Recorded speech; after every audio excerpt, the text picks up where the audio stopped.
Yo, yo, yo, it's Mark and Mark's Tarot.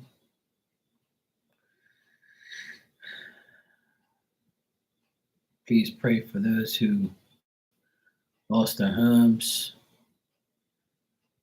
uh, due to Hurricane Beryl.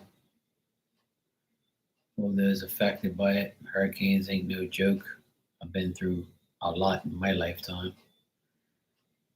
And just please pray for those people that are going through that hurricane over the past couple days. If you can help them in some ways, that would be great. Um,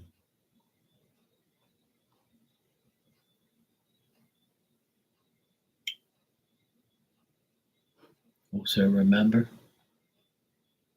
you know, be grateful that you're not dealing with it.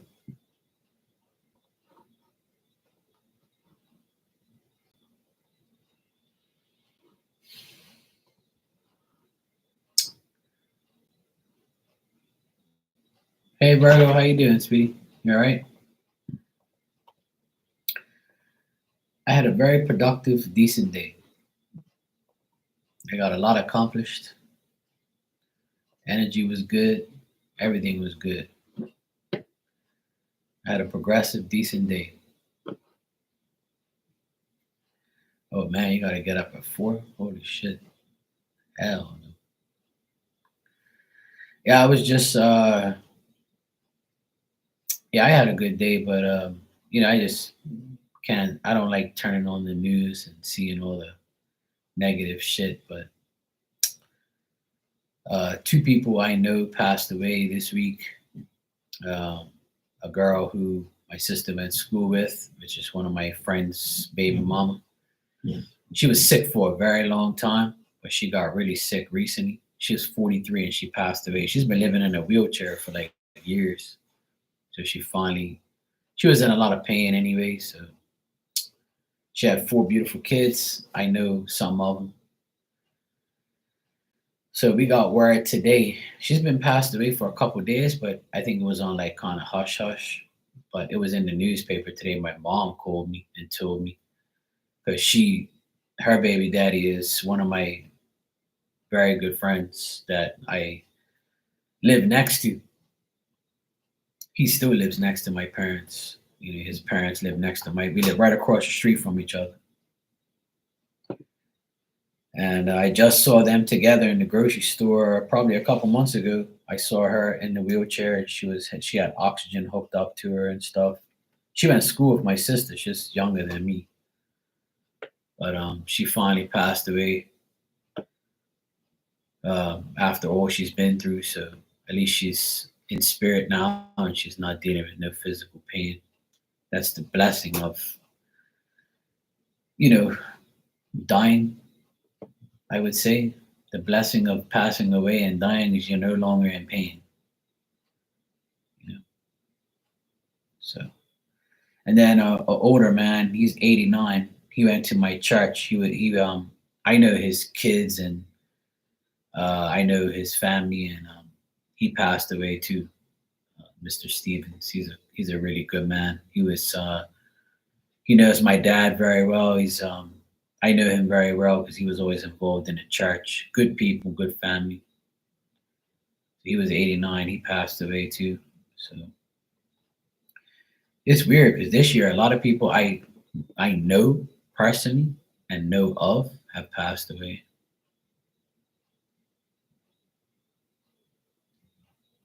Like my cousin passed away too last month.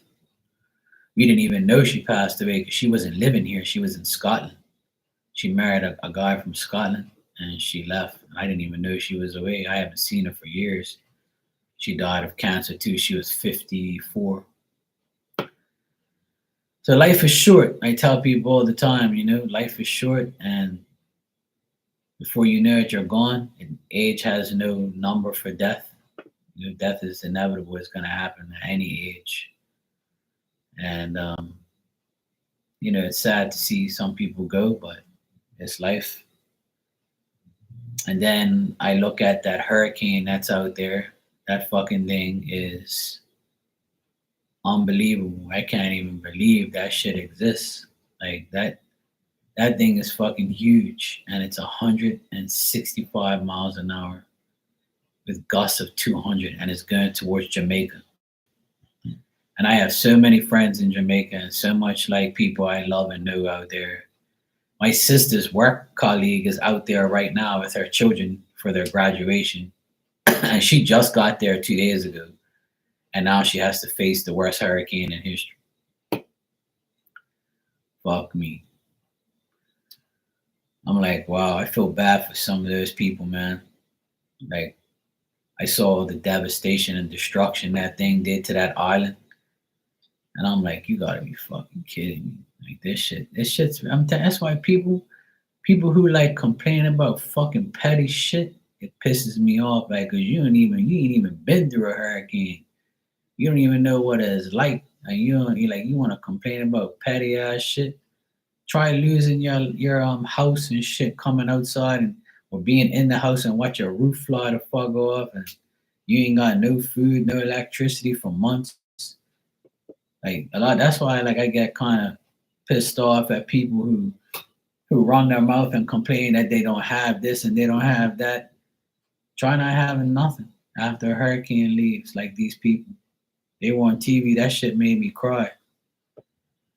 I had tears in my eyes watching those people. Like they were positive too. They were like, we'll get through it. It happened 20 years ago with Hurricane Ivan, and they were like positive. Nobody was really like down and out. Like a lot of people that were interviewed, they were positive. They're like, oh, we just have to rebuild everything. I'm just thankful I have my life.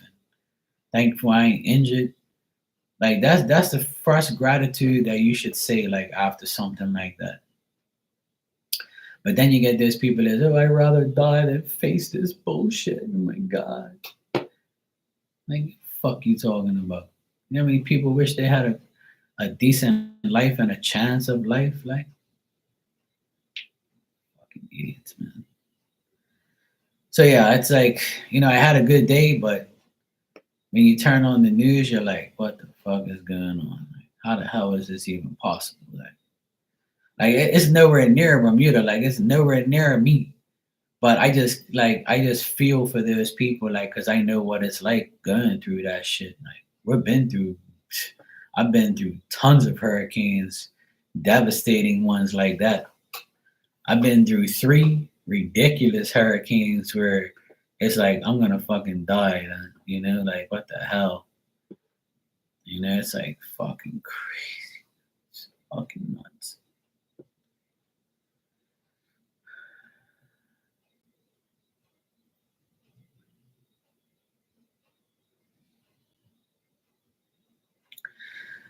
Yeah, I heard something about that, but like people are look, the world is so big, Virgo. Let me tell you, the world is huge, and you just never know what's going on in these places all over the world.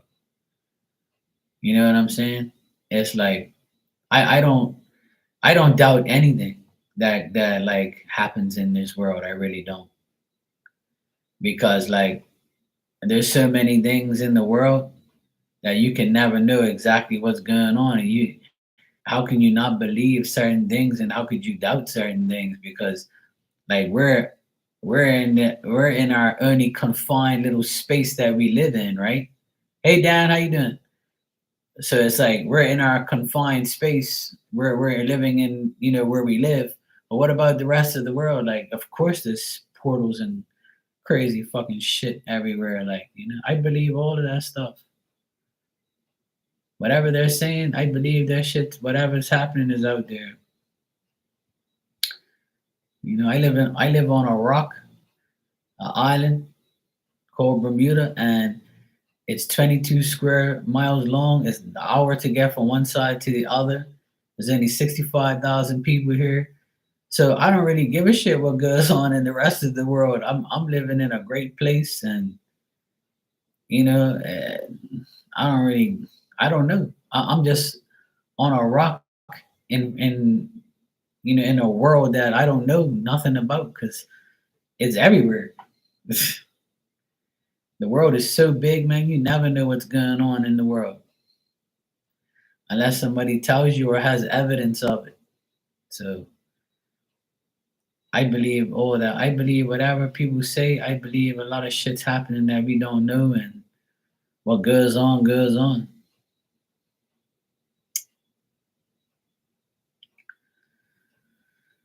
Yeah. Hey Marley, how you doing, sweetheart?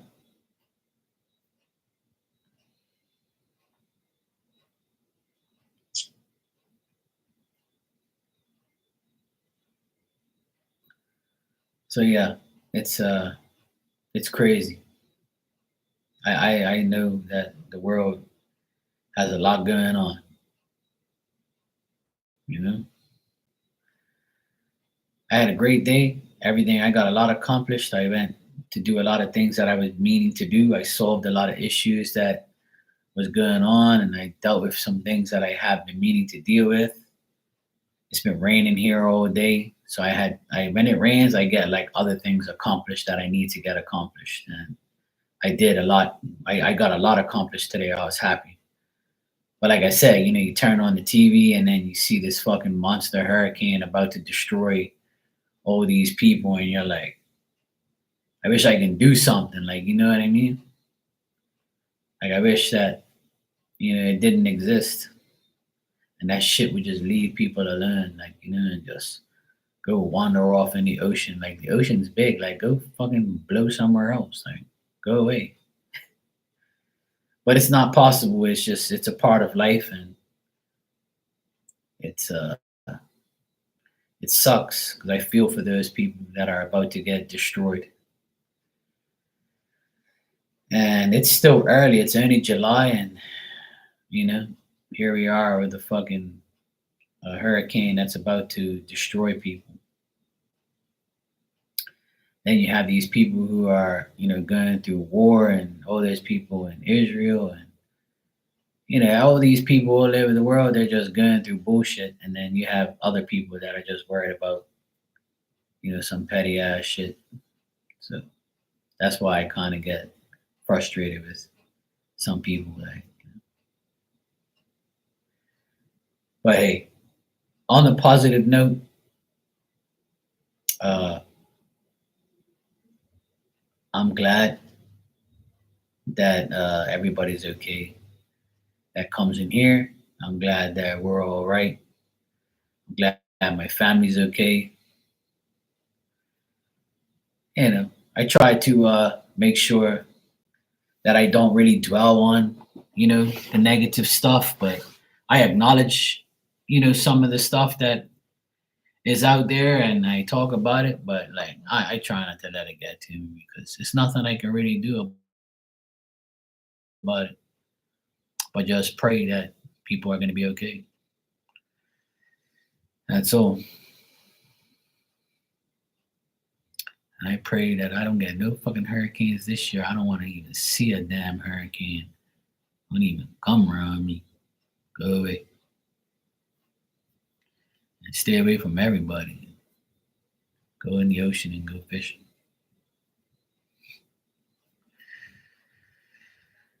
But yeah, it's crazy. And I dealt with some people today that are just like dumb. And that's the word for them. Dumb, arrogant, and people who like are just,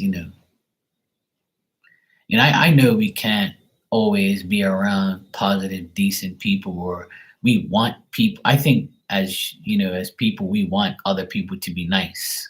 Like how when people come in here, they're like, "Hey, Mark, how you doing?" Or "How's your day?" Or "How's family?" We all greet each other. Because that's how like I want it to be, right? I don't want people to come in here and just start talking and like not even say hello. Like, but I can't change how your manners are.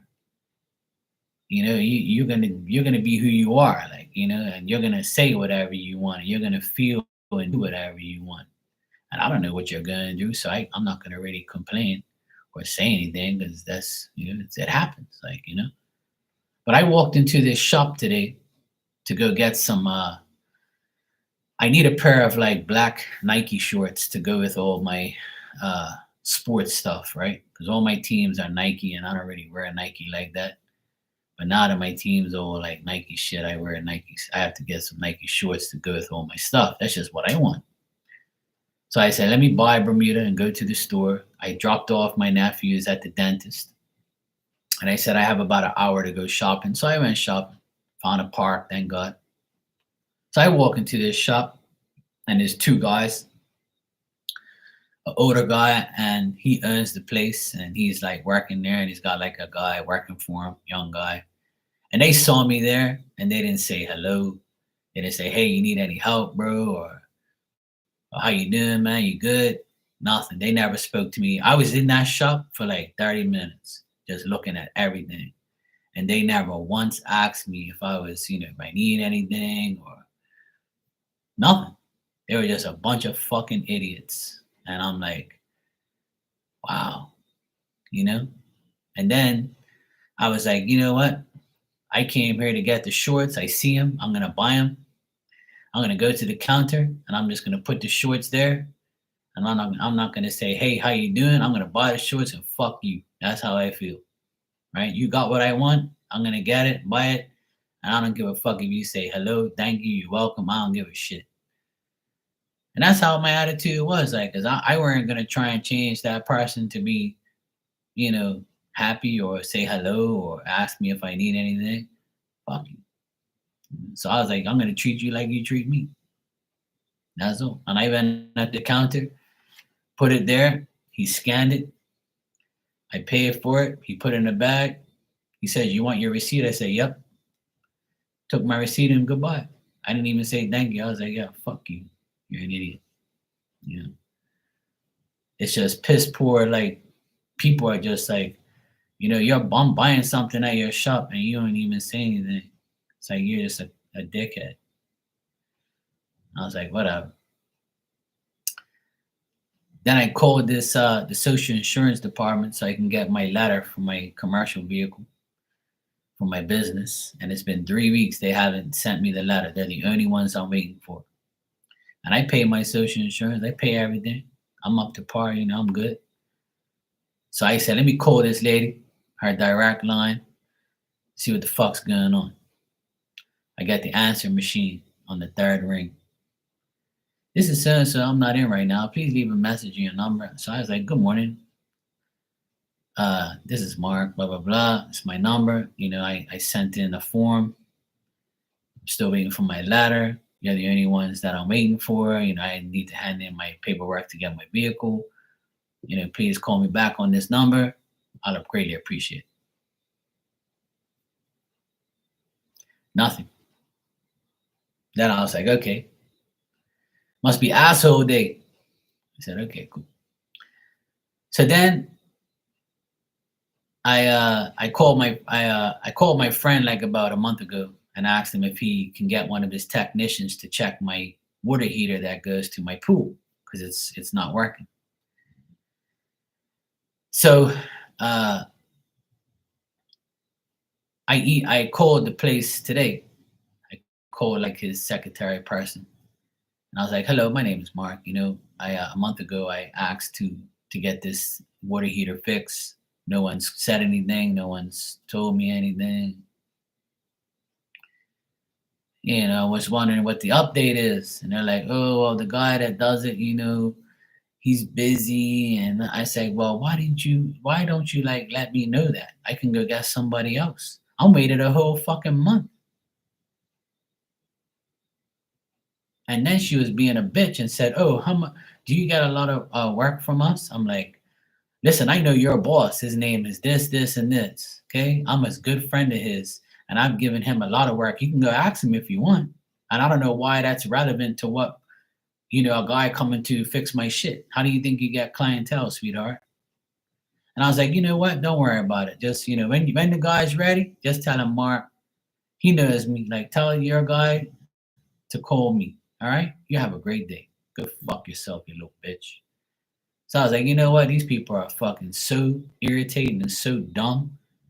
And you know what's sad is these people actually make money, and they're rude and they're obnoxious and they're just a bunch of fucking idiots. That's what they are.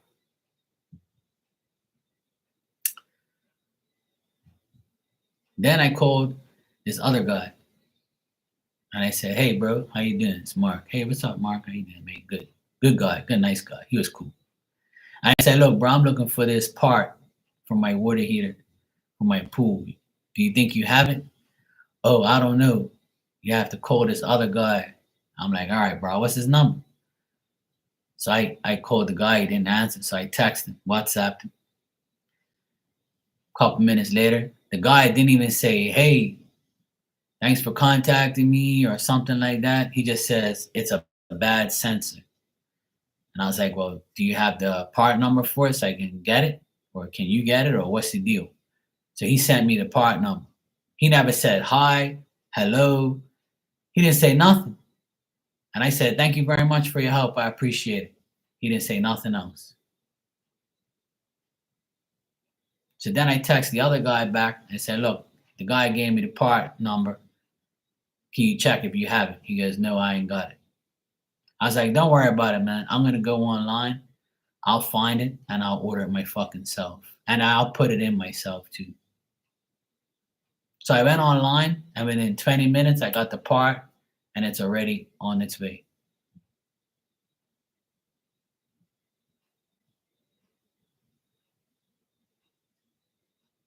And then people wonder why they suffer with no work and they're a fucking idiot and they don't have no community service. They don't care about you. They don't give a fuck about you and they have a job and they're probably like, "Oh, that's not my job to find your part. That's not my job to order your shit." So what the fuck is your job then? You fucking idiot. You know? So I told my sister, I said, "Look, I ordered the part and I'm gonna put it in my fucking self. And I don't need these people. I really don't. But if I would have known this, I would have done it my damn self. And I would have never called nobody. You know? I went on YouTube, I searched it, and there's a guy, and he says you gotta take off all these panels, and the thermostat switch is right here. You just gotta take it off, put the new one in, clamp it down, make sure you turn off the power, you don't get electrocuted. Duh. And he says, "You're good to go. It takes 20 minutes." And I was like, "Okay, cool." Saw the video, saved it. So when I get the part next week or this week or whatever, man, I'll put it in myself. No problem. Don't worry about it. I got it. It's okay. Like always, I'll do it. I'll do it. It's okay. Obviously, you people are all rich. Your bellies are full. You don't need my work. You got so much work that, you don't need me. It's okay. You don't need my measly little $100 or $200 or whatever. I'm giving you all this work, but you don't give a fuck about me. It's cool. Yeah, don't worry about it. It's okay. It's okay. I got it. I'll fix it myself. I'll go on YouTube and I'll go find out how to do it. Just like that. Good night, Virgo. Take care, sweetheart. Hope you have a good day.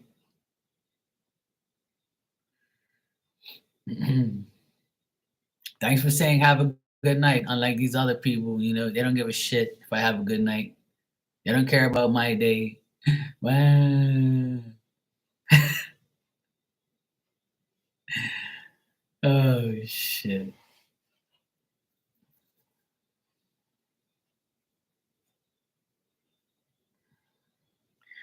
Yeah, Dan, that's how it is, man. You people just don't care. Exactly, Marty. I can't get others to do anything. I'm gonna do it my damn self. Fuck 'em. And that's what I've been doing my whole life. My whole life, I learned things so I don't have to call nobody. And that's exactly what I did. I try to give work to other people, help them out, and you don't even want the work. You don't even give a shit. So obviously your belly's full, and you got millions of dollars.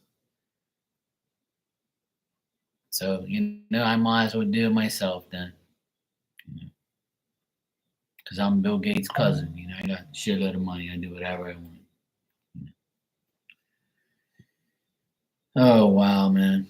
People in this world, that's why they don't get nowhere. And that's why a lot of bad shit happens to them. Because you just disrespect people, like, and it's just a weird world we live in. The world is great, but the people in it are like, I told my parents today that I think half of Bermuda is stupid and another 25% is dumb and the other 25% is smart. Wow. Hey Susan, how you doing? I just got your donation. Thank you. You can ask your questions when you're ready. And I hope you're doing good.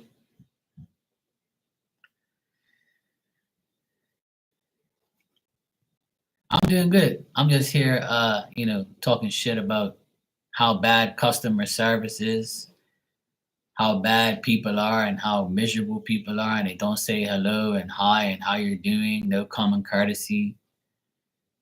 That's okay, sweetheart. It's okay. You take your time. I'm one of the nice people, I'm not gonna be like, oh well, if you type slow, then you do whatever, sweetheart. We're good. We're good in here. We're patient. We're nice.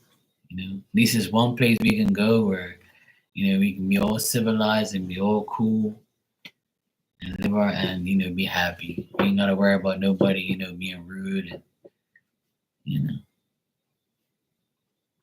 But otherwise that I got a lot accomplished, even though I'm like, ranting about like, stupid people. But if there wasn't any stupid people, we wouldn't have nothing to talk about. So yeah, I dealt with a lot of stupid people today. It's almost like people don't just really genuinely don't care. Like they don't care to do their job right. They don't have no pride in their work. They don't care. It's like they have too much, For the amount of people that I hear in this world and in my country saying like they need this, they need that. Well, you would think you would jump to do work for people, like or to serve somebody. It just don't make no sense. Like people are. I think it's just like selective feelings on these people's end. Like they just, if I feel like dealing with you, I'll deal with you. If I don't, then fuck you. Like Mm. That's true, Marley. I agree with you 100%. Yeah, that's always the case. I'm worth more, but I don't want to do more. Or if they do a specific job and they ask to be, to do more, right? They're like, oh, that's not my job. I'm not doing that because I don't get paid for that. But don't you want more money? Yes. Okay, well then do more and then we'll pay you more if you show more initiative. How the fuck do you think you go up in life? Yeah, I can't either. Like people are just like weird, But hey, I just like I'm baffled every day on how people are like in the world and how stupid they are and how selfish they are and like it's just like I don't understand why people like are like that. Like it's weird, man. Exactly. Yeah, you're getting paid. Fuck it, Okay, Susan, you said have my neighbors try to have a tarot or psychic reading on me to uncover my intentions.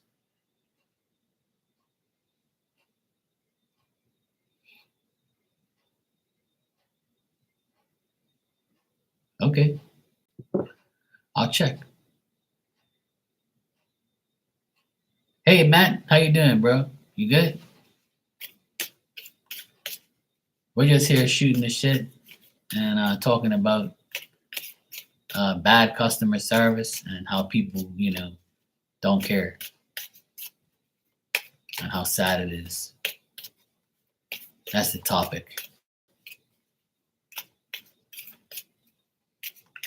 All right, Susan, let's see. Thanks. I appreciate it. I appreciate it. I'll put it up here for you. It's been 16 long years. You know, at least it let me gloat and show my Celtic stuff. It's been 16 years, so at least give me some like a year to celebrate. All right, Susan. Let's see.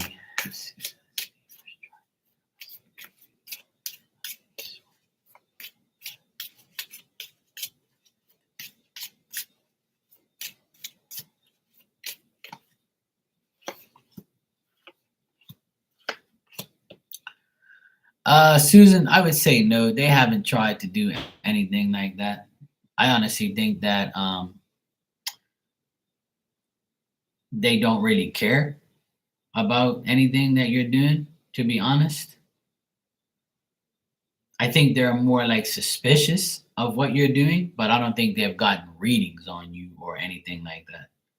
I don't get them getting readings, but they're suspicious of you and they're like wondering like what you're doing in your life and they're wondering who you're with, who you're around, and they're like trying to see if you're doing anything that's out of the ordinary. Like making a mistake or trying to find like a flaw in you or trying to see if you're doing something that's illegal, something like that. But I don't see them getting readings on you or talking to anybody about you, in the spirit, in a spiritual psychic sense. No, I don't see that. But they are suspicious of you. If it's a man and a woman, then I would say they're trying to find out what you're doing or to see who you're around or what you're up to. If anybody's coming inside your house or things like that, they're like nosy. But as far as getting readings and things, I just don't see that. Yeah, a couple here. I don't think they're really good anyway. They're not that. They're like I wouldn't say bad people, but they're like negative people, and I think because they're doing stupid shit in their homes or their lives that they want to make sure someone else is doing something in their neighborhood so they can feel like they're justified, if that makes sense. But I feel like these two people are like they're doing something scandalous and something under the table. So yeah, but they're not getting readings or anything. I don't see that. Yeah, Matt, it was everybody was against us, but the good thing is we proved the world wrong finally. So I'm glad we won, and I get to rub it in all their faces. I sense some twisted, foggy energy from misdirection, so they can't read me. So yeah, that's probably why, Susan. Um, if there's a thing I always say, spirit will not allow people to get read. Some people are cut off and they can't read you. So if you already sent that, then this and that's why I don't get that. I don't get them getting readings on you. I just think that they're trying to cover up what they're doing. I think that they're doing some shady shit. So that's probably why they're like that. Sounds like a good shirt, Marley.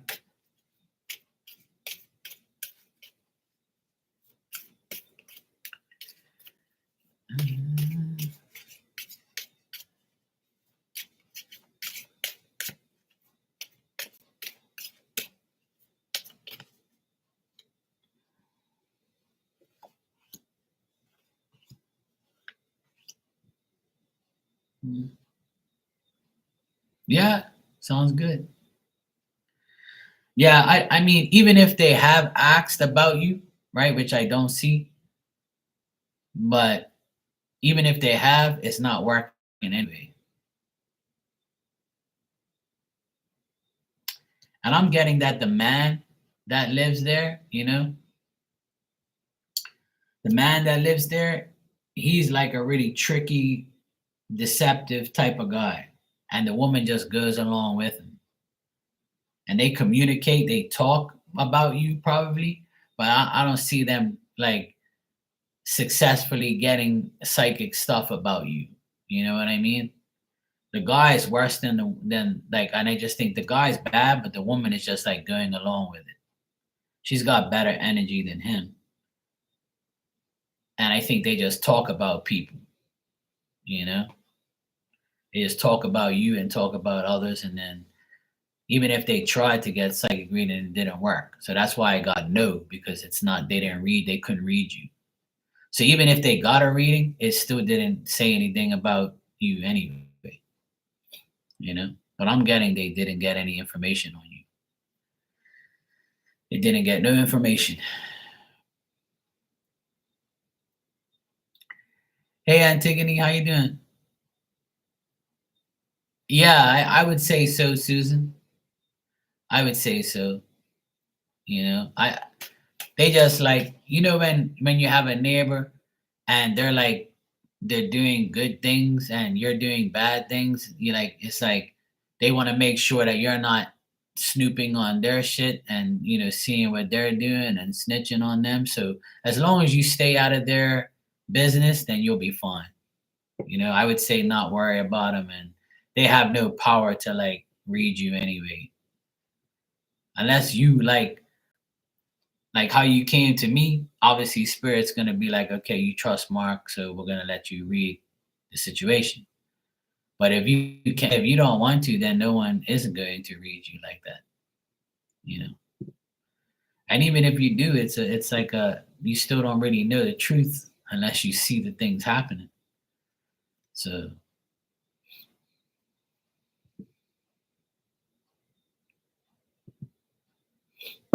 yeah.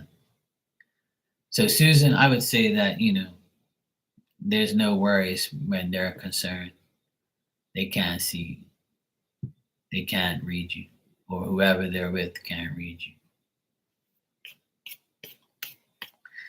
That's what happens with me a lot. People try to read me and then it doesn't work. But when it does, I'll praise them. I'll be happy for them.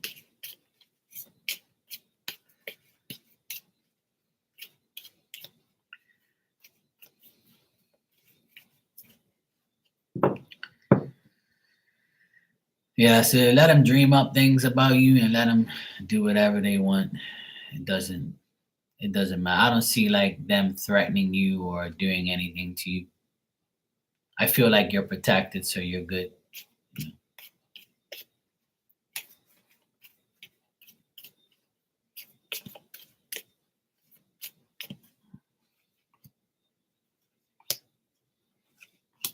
Yeah. I feel like you have a man in spirit, like a father or a grandfather, and he is like very powerful. And like he's taking care of you. He's making sure these things get deflected. So, but the guy neighbor, the man that's your neighbor, he's the bad guy. I get bad energy on him. But you have a man in spirit that's a father or a grandfather or both, and he's definitely protecting you from these type of, you know, senders, you know? So yeah.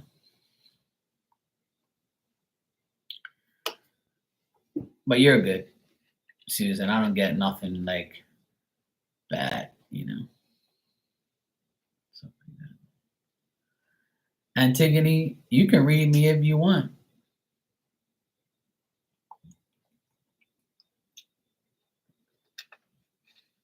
People can read you, but sometimes it's wrong and sometimes it's right. Anybody can read anybody, really. But the thing is whether or not it's right and whether or not you're getting the right information, you know?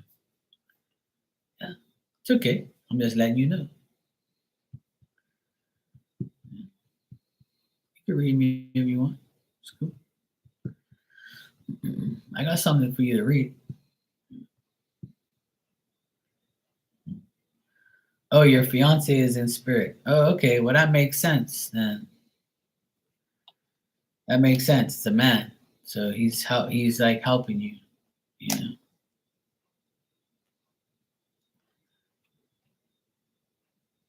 That's cool, Antigone.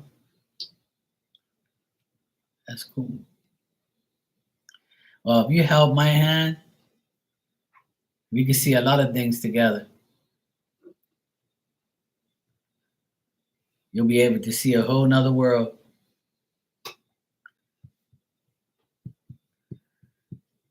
Hold my hand, and if you ever let it go. Mhm. I am being nice. I haven't even said anything bad. I've been nice all this time. You know, I've been nice. Yeah, Susan. So that man, there's a man in spirit that's helping you. So that's great.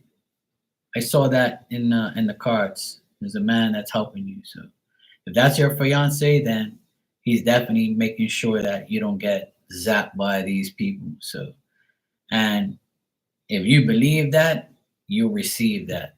So anybody who tries to get you, like you said, the return to sender is in place. So you're good. Solid Oh, solid one. I said solid done. Hear me? Solid one. How you doing? Thanks for the super chat. I appreciate it. You're a Gemini. Cool. Anything positive coming towards me or any messages I need to hear from my guys or whatever comes up. Okay. So you just want to know, like, whatever happens, happens, huh? All right, let's see what comes up. Let's see.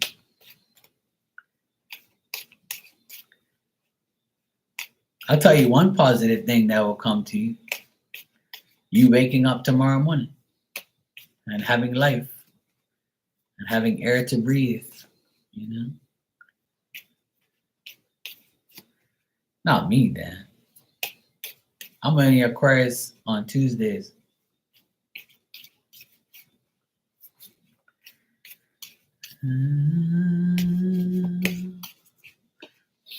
All right, let's see. Yeah, there you go, Marley. See, Aladdin's a whole new world. He goes around on a carpet. Poor guy. All right, solid one wants to know what's going on. Let me see. Positive.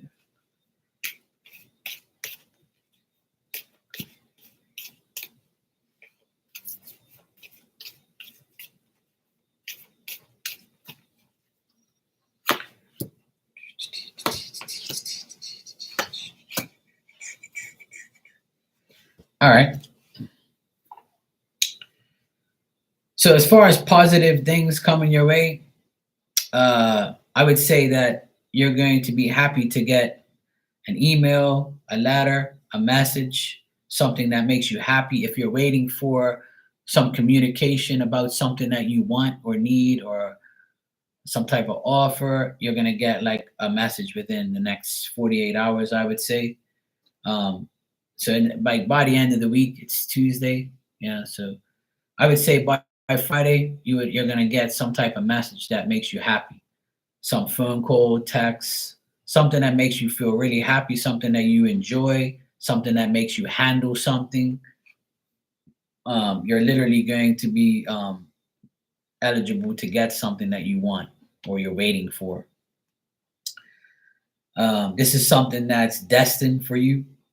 This is something that's your fate. The outcome is going to be advancing for the better. So this is good, positive things that you want.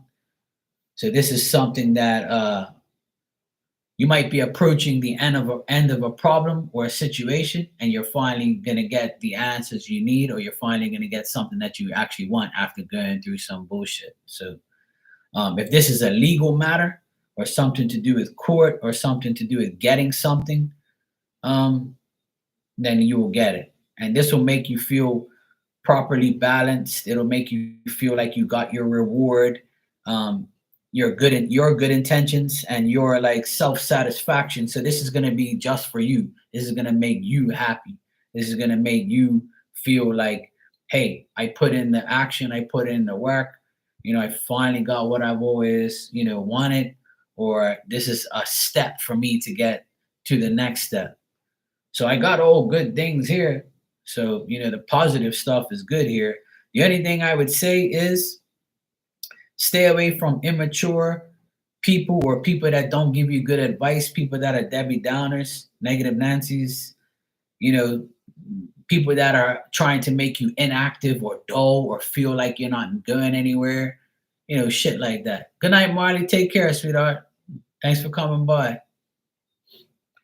But like try not to think that things are gonna fail. Because failure is just a result in you just feeling like you're not getting anywhere. But there might be like a man around you or a person around you that is like a downer or is a person that's like blah. Don't try and change that person or don't try and like make that person's life better. It's not your job, and they're not willing to change. So don't try to change them or even help them, because they're not going to change. They're just, reversed here. They're not the person that needs to go further, that you need to help. Now, the other thing is if this is you feeling like down and like feel like you can't get anywhere or everything you do doesn't happen, things are going to start moving forward for you in the next 10 days. But by the end of this week, you're going to get some type of message or some type of good news that you're looking for. And like I said, it could be to do with, things like that, you know. Yeah, so that's the person that I see. So like this message is pretty much saying if you want positive outcomes and this is the message you want from your guides, they're telling you without this person in your mind and in your life, you can have the turnaround. See, because when you get rid of a negative person forever, then your life changes. You have to get rid of the person for good. Now, don't go kill the person, obviously, but like completely delete them out of your whole life. Just don't associate with them anymore. I mean, if you have children with them or a child with them, obviously you have to deal with them to a certain point. And then again, as long as they're not physically in your life, then you're good. But the less you do towards that person and with that person or energy you give to that person, the better it is, the better your life gets. But that's totally up to you. You have to control how you deal with that person. And I'm seeing that's the only thing bad I see in these cards is a man here that's that type of way and making you feel that way.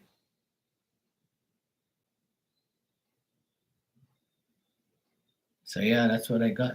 So positive things are gonna happen regardless, but that's the only shitty thing I see. So that's what I got. Yeah, if he neglects you, then neglect him. That's all. If he, let me tell you, if somebody neglects you and doesn't care about you, then you should do the same. That's how life should be. Why cater to somebody or why deal with somebody that is treating you like shit or doesn't care about you or neglects you. You shouldn't even care. And if they're your ex, then you should definitely not care about them anymore because that's why they're your ex. But I can tell you these things, but it's up to you to change your life and to change the way you deal with that person. And you got to remember that person is neglecting you for a reason, for you to separate yourself from them. You're only supposed to, you are who you hang around. So you hang around good people, you'll get good results. You hang around negative people, you're going to have negative results, you know? And that's exactly what is going to happen, you know? So claim the positive, and you'll have positive. Stay positive will give you the positive results. But you have to like understand that if you keep this person in your life, you're not going to move forward.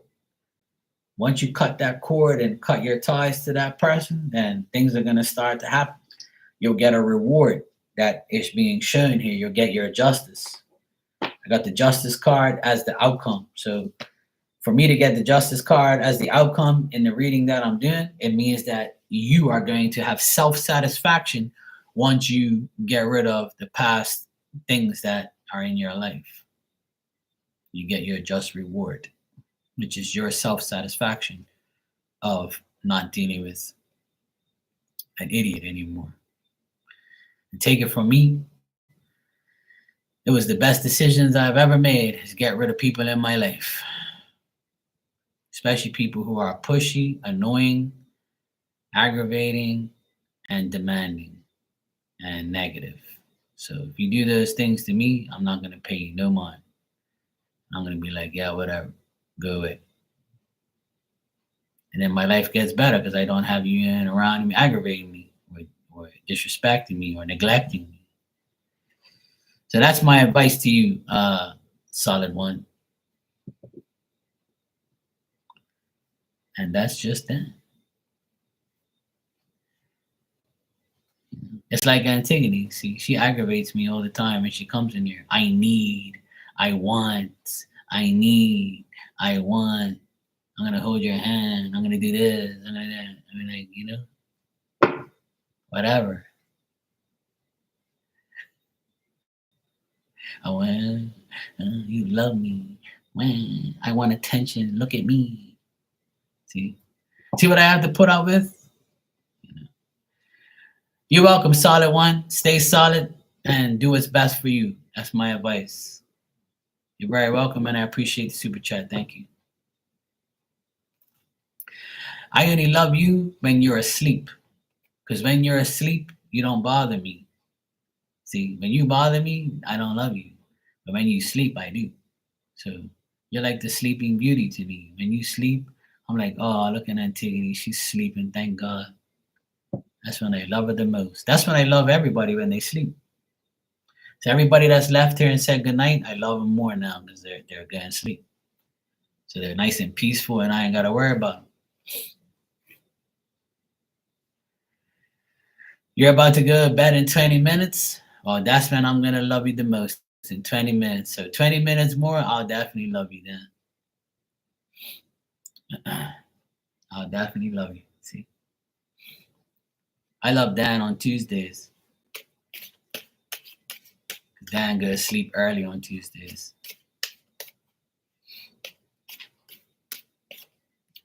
Do you get a card? I don't know. Do you want one? I offer a free message of the day. So anybody who wants a message, I'll give them one. Sure. It says free message in my description thing. So everybody gets a free message if you want one. I don't really say, hey, you want one? If you want one, I'll give you one, you know. If you want one, sure, I'll give you one. I will give you one. But you gotta let me know what type of message you want, you know. Yeah. I can give you a regular message, oracle message, an angel message. Yeah, Dan gets giddy on Tuesday, so I gotta watch out, you know.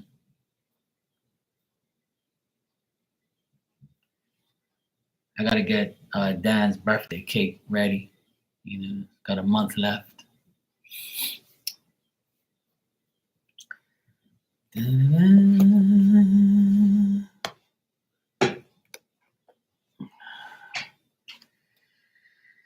All right, I'll give you an angel oracle message. How about that? It's the deck I'm going to use for you.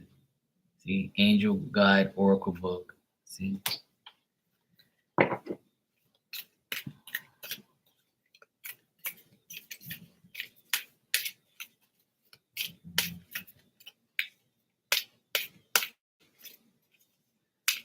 No problem, Dan. That's a lot of candles. I'll just get one. So that way we don't have to call the fire marshal, you know. Oh my God. My nose is like itching. Oh my God, somebody must be talking about me. Oof.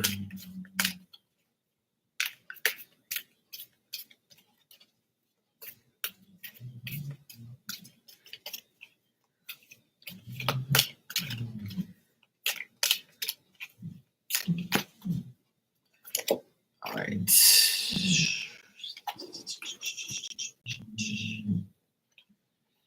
All right, let me see what this is.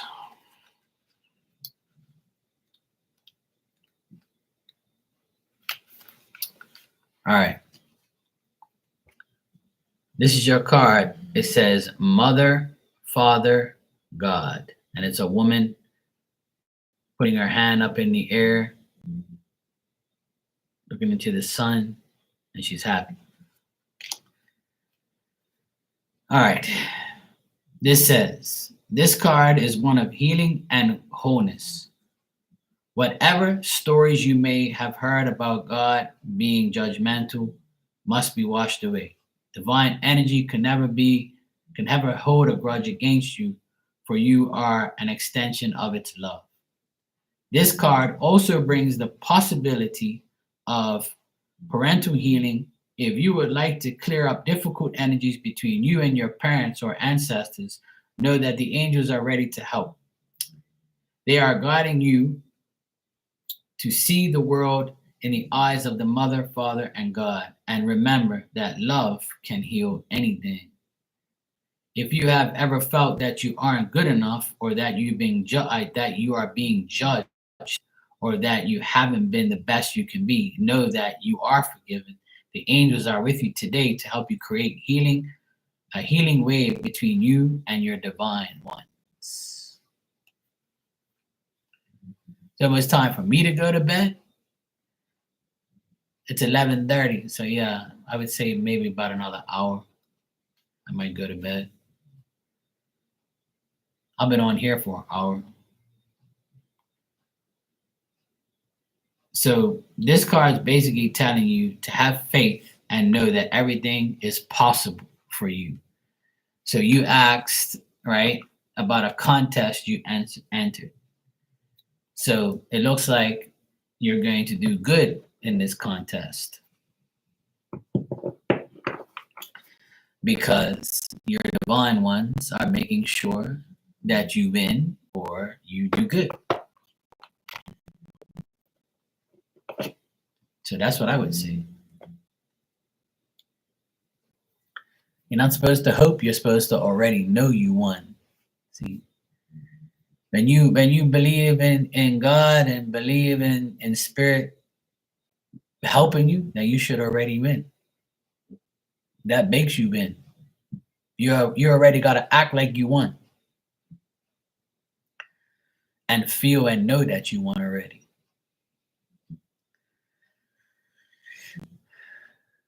That's it. If you keep manifesting your thoughts of positive and winning, you'll win. It's that simple. That's how I lived my life the past few days. I said, you know what? I'm tired of living like a certain way. I'm tired of thinking that, I shouldn't spend this or I shouldn't do that or I shouldn't do that. I said, you know what? Fuck it. I'm going to do it. I don't care. And I did it today. That's why today was successful for me, because I did all the things that I've been meaning to do and I finally had a chance to do it.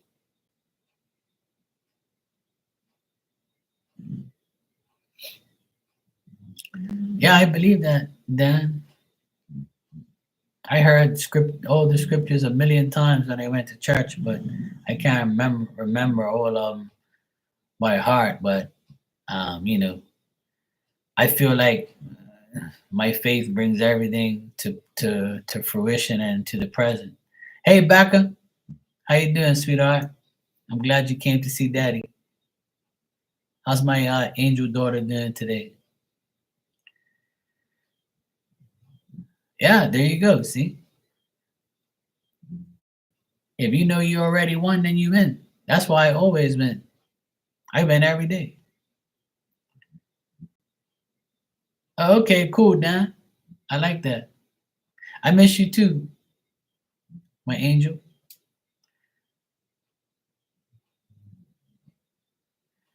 My little angel. My little angel is here. Back up. Yes, I told Becca that 2 nights ago I was trying to manifest her ass in here, and it didn't work, but now we got her. I went on her channel yesterday and told her that, everybody misses her and she's been MIA. She's probably doing little dirty little things and trying not to be an angel. I know how she is. After all, I know how she is. See, look, there you go. It's always something to do with D. Depressed, deactivated, distracted. It's always got to be something to do with D. See, her whole life revolves around D. And see, I'm going to B for background and blessed.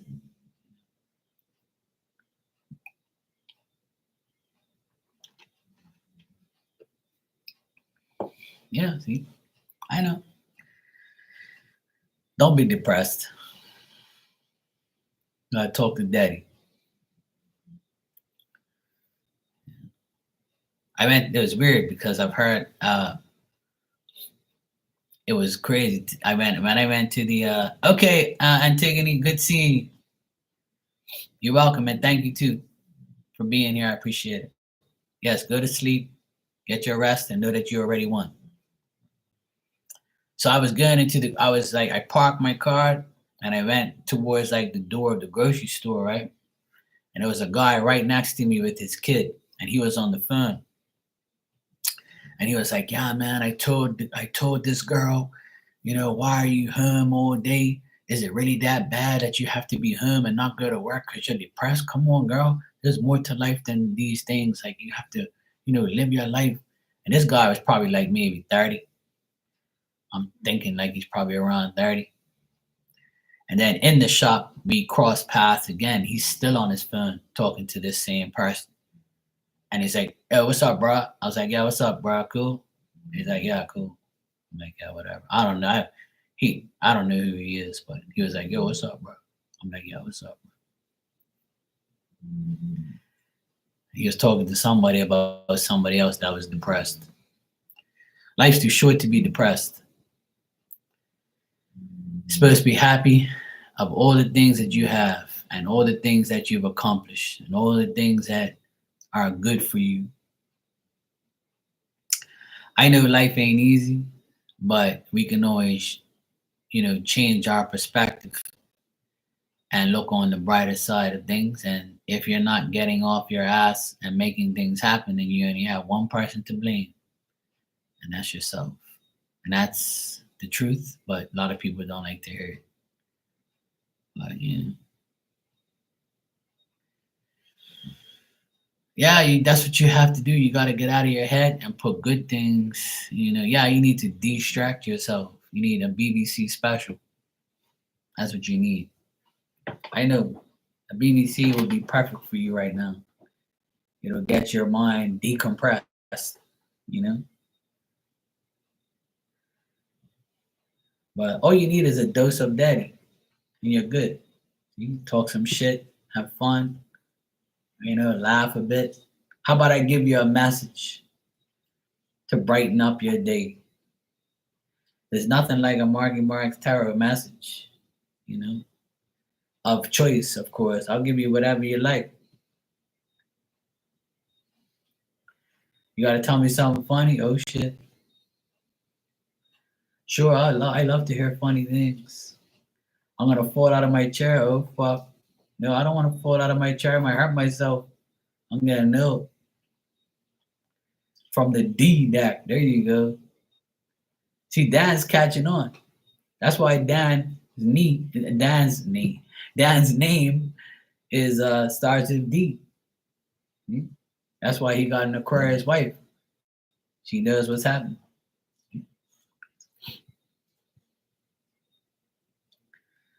Oh my God, again?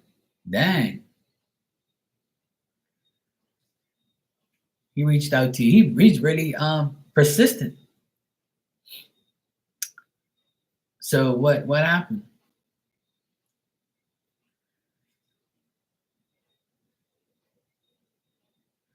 Oh God. You're gonna make fun of the poor guy. See? Oh good Lord. Yeah, do that.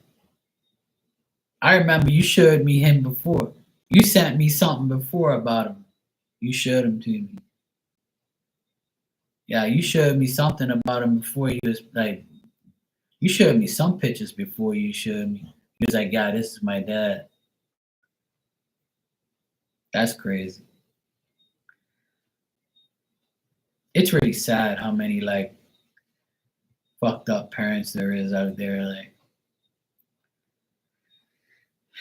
that's been like the topic of like the year to me. Like I've had so many people tell me things about their parents and about like, all the deadbeat parents and the bad parents and shit. My parents are just aggravating, that's all. But I love them and they're not bad people. My dad was a dickhead when I was young, but he still is a dickhead, but like it's only because he over worries and he just thinks like he just wants everything done his way and he's so annoying and ignorant. But he's a good person, like.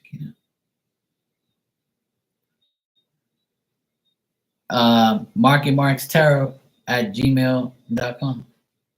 It's never changed. That's my email, Marky Marks Tarot at gmail.com.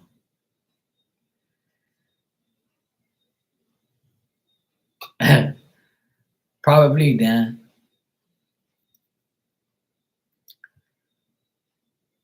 But it's sad though because my nephew's dad, which is my sister's ex-husband, that she just got a divorce from, he's still like a little child.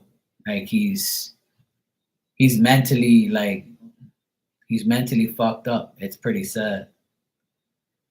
And he doesn't care about his kids. He really doesn't. It's so fucking sad.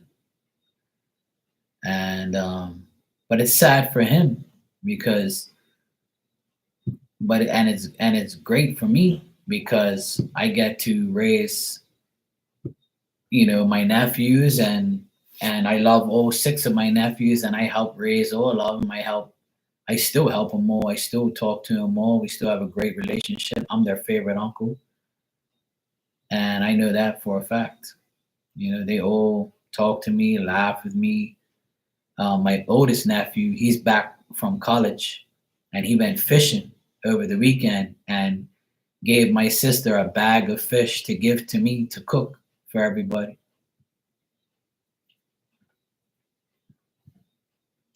And the reason he gave it to me is because his mom and dad, which is my sister and brother in law, are not here. They're on vacation. And he said he called my sister to tell her that he had a bag of fish for us and to tell me to check the fish to make sure there's no bones in it, the fillet, and to make sure there's no bones in it and to and to say that, yeah, say hello to me and stuff like that. But he only did it because, my sister and my brother in law is not here. So if they were, then she'll be like, don't give that fish to him. I'm gonna eat it. She'll never let her son give me shit. Hell no. She hates me. And so does the dad. So does her boyfriend. Oh, well, her husband, I mean. That piece of shit. But anyway, let me be nice. But yeah, my nephew loves me. He gave me some fish. I had it last night. It was so good. Fresh fish is the best. And it was a lot too. It fed all of us. I even gave some to my mom, and my mom was like shocked. He's like, "Oh, really? He gave me some fish? Oh, that's why, because your sister's not here." I'm like, "Yep." It was pretty funny. All right, back. I got your email. Let me see what we got here. What the devil?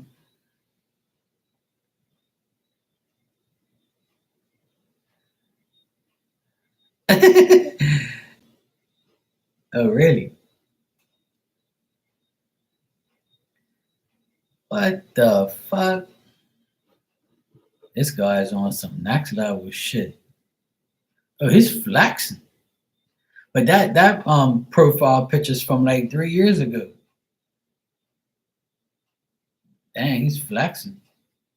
He looks like a Benford. He definitely looks like a Benford type of guy. Oh my god. He's like, I don't know if he might not know that when he types to people, like it shows what you say. Like he probably doesn't even know. He's talking about he wants to fuck this bitch and all that shit. I'm like, what the fuck? This guy is really crazy. Carrying on bad. That shit's hilarious. Gangster. A big blue mule. Yeah, he definitely is. Hey, love bug, how you doing?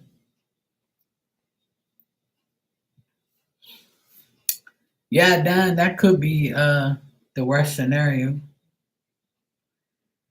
I agree. But some people put that in there, they put themselves in that predicament. Oh man. Yeah, that and he's all flexing in one of the pictures. Yeah, I saw what he wrote. I just didn't want to repeat it. He's like women, money, sex. I'm like, what the fuck's wrong with this guy? I mean, this guy here is a whack job. Yeah, I saw what he put on there. He doesn't seem like he's too well up there. You can definitely tell he's on something. So like what did he want? Did he reached out to you again? Like what does he want? Like he just wanted to like say hello or something, or he's not giving up. He's still trying to contact you.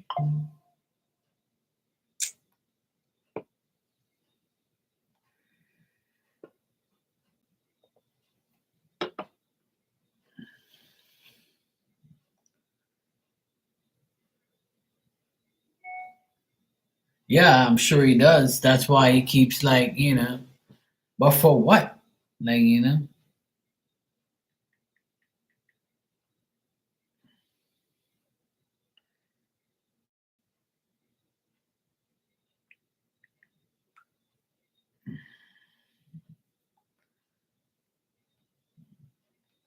Tells you he wants to meet up. Yes, love bug, I am. Yes. Right.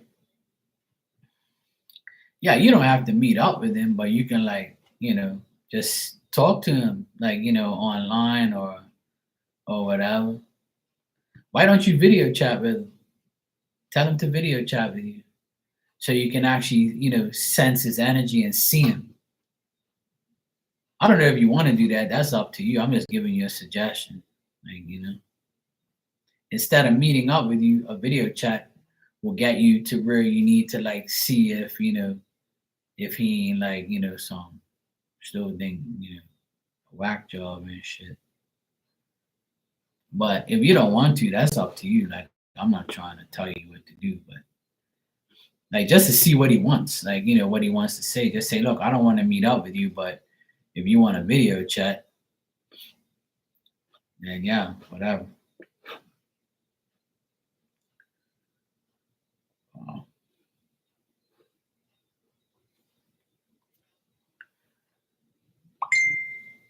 oh God, that's crazy.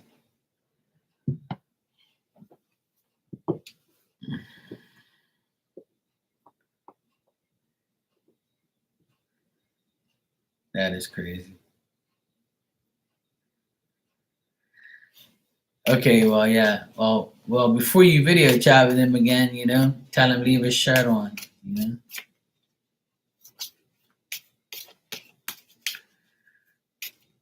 I don't know. That's up to you. Love bug, thanks for the super chat. I'll answer your question.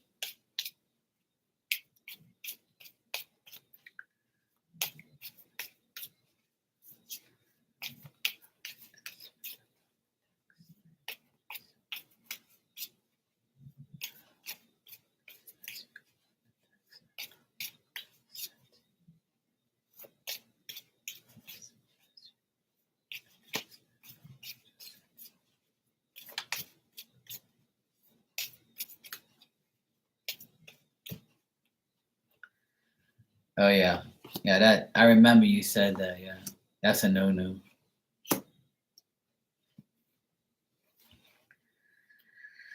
All right, so love bug, I would say that S felt like he's still stuck over the text. Like, I feel like this guy, I feel like S is at a stalemate, like he's stuck. He doesn't know if he should like proceed in texting you and talking to you. Like he has no solution to any difficulties that have been going on. Um, and he doesn't know how to confess to you or tell you things. He doesn't know what to say. Like if he does text you back, he still is going to feel like he has no answer for you. He doesn't know what to tell you. Like he's stuck. I feel like this person is confident and they're mature and they're like they want to be like mature, they want to be stable and they want to like say things to you, but they're not sure on how to say it. Like he doesn't know what to do with you. Well, if you blocked him, then there you go. That's why I'm getting like he doesn't know what to do now because he can't because you blocked him. So he feels like he has no solution to the blockage, because you blocked him, he has no solution, he has no situation to deal with. And he's thinking that because you did this, you're clearing away him to get to go about your business now. Like he probably thinks that you want to get rid of him, period. That's why you blocked him.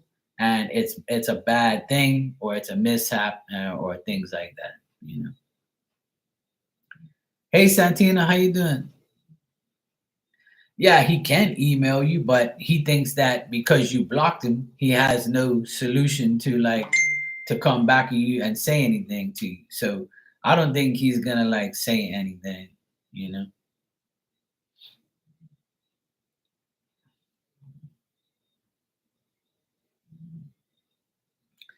I feel like this person is a very tricky person. They're trying like I think they have two sides of them. Like one day, this person is like acting mature, responsible to who he feels he needs to. And then on the other hand, he's very tricky, deceptive, he lies, or he acts like he's somebody he isn't. Like he has two faces, two personalities, he's two different people. He adapts to whoever he feels he wants to be, who he wants to be to, if that makes sense.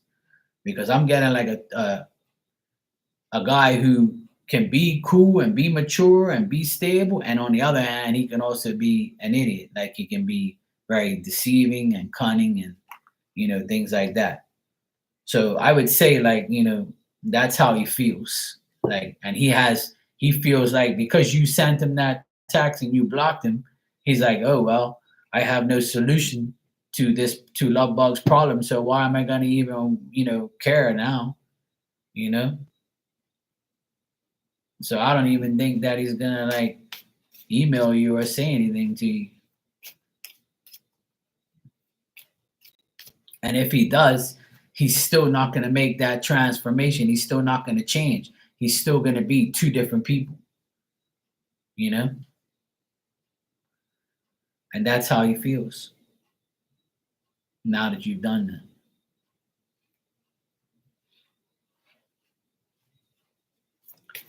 He might feel like you're guarded, like you're guarding yourself and you're like, you don't wanna really, say anything to him anyway.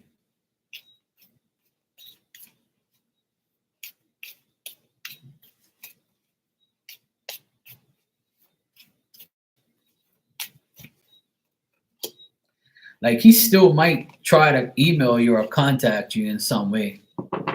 He still might, especially if you've given him money or he knows you're a stable woman or a stable person.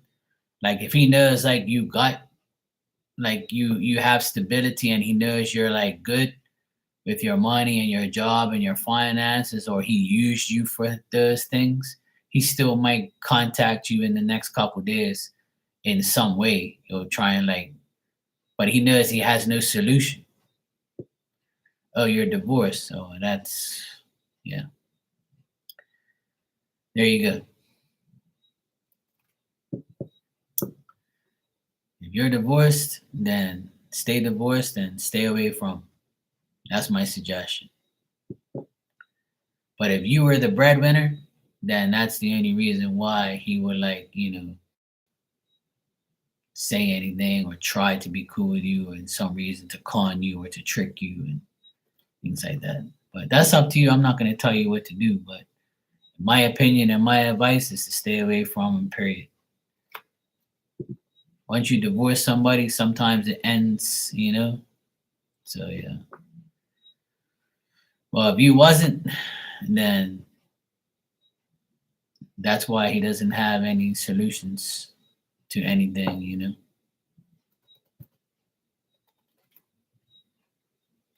Or this can be, he might be thinking that you have no solutions for him.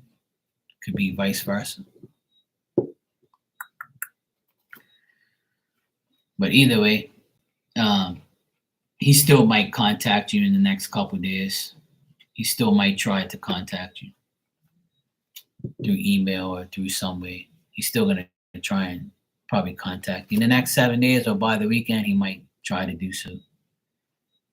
It's not guaranteed, but I do see it's possible. But it's up to you to deal with him.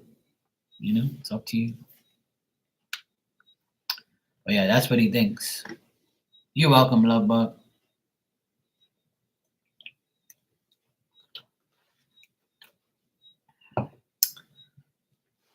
Yes, Ninja, I know. Hello, Ninja. You like to aggravate me, don't you? I know you do. You love to aggravate me.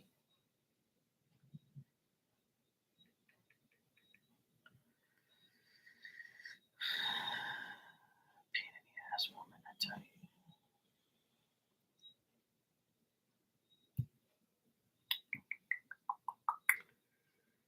Well, I told you that, he was going to be this way, didn't I?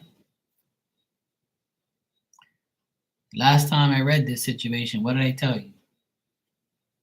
That he was going to make things difficult, and he was going to be a dickhead and an a-hole.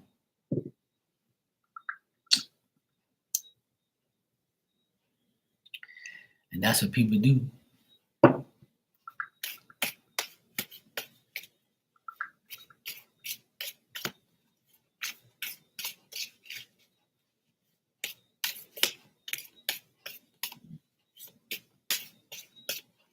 You love being a pain in my ass, don't you?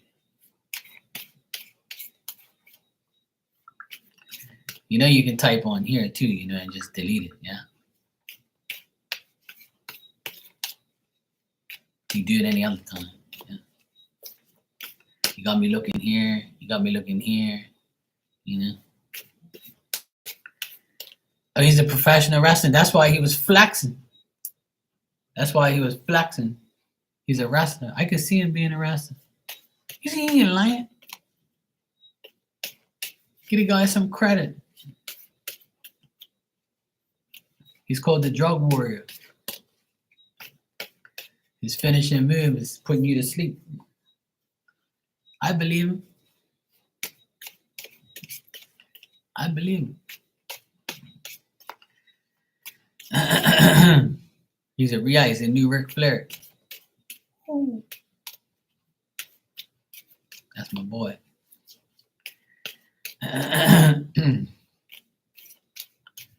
Yeah, there you go. There you go. I don't know. All right, Ninja, let me check.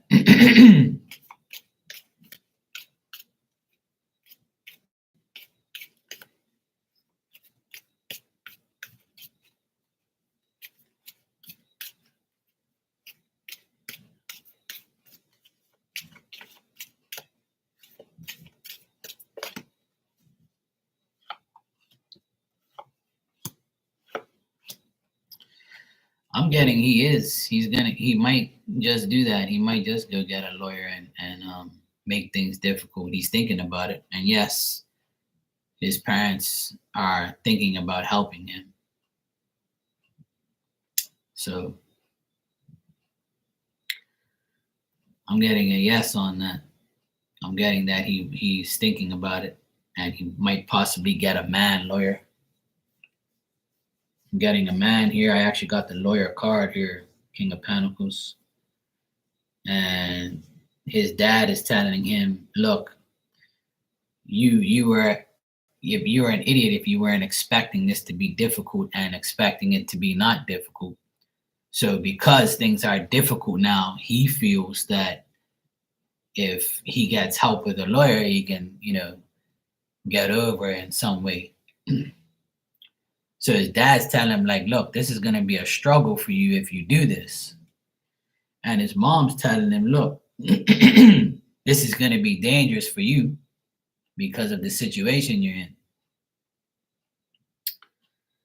And the mother's saying, like, whatever you do, it's still you're perceiving into the unknown here. You're like, you don't know what you're getting yourself into. So they're kind of like telling him, we'll help you if you got a leg to stand on. Because usually the guy don't have a leg to stand on. And in his case, he don't. Yeah. Well, that's why, they're telling him that if you do it, just make sure that if we do it, you're gonna win and not waste our money and our time. But so they're thinking about it, but they don't know if they're gonna do it. So to answer your question, I would say that right now, in the hype of the moment, and because of the argument and because of all the shit, you know, All right, Dan, take care, brother. Well, he knows that. See, the thing is, Ninja, is because he's been living with you guys all this time, he has no leg to stand on. And what I mean is, he's been living off you guys. So that's the biggest point you have in his concern, because the judge would say, "Where the fuck you been living for the past couple years?" "Oh, you have? Okay. Did you pay for this? Did you pay for that? Did you do this? Did you do that?" "Oh, you didn't? Okay, well, you're a fucking idiot. Court adjourned. Pay and shut the fuck up." It's that simple.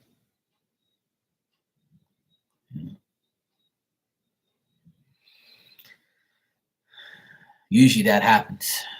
And that's one of the main reasons why he has no leg to stand on. And that's why my sister won. Because that ass didn't do anything. And that's why he got left with nothing. He came in with nothing and left with nothing. And because he doesn't do anything for the children, and if he ain't paying right now, it's even worse for him. If he ain't got no receipts, bye-bye, a-hole. You're going to lose. Well, I'm sure Ali is ahead of the game. I'm sure she is. But, a lot of people think because you go hire a lawyer, you're going to win something. You ain't going to win. That lawyer is only worried about themselves. That's what it boils down to. Lawyers are only worried about themselves. Don't ever think a lawyer's got your back like that. Unless they have a winning case, then they're going to be your best friend.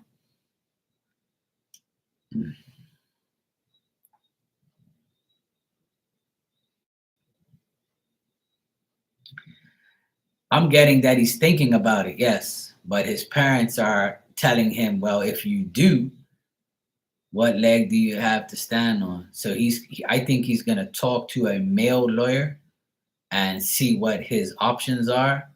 But whether or not he actually hires him and deals with it, I don't see that. Ali.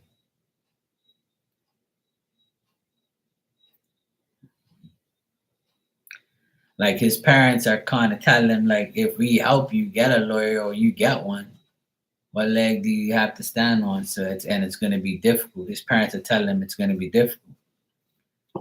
You know.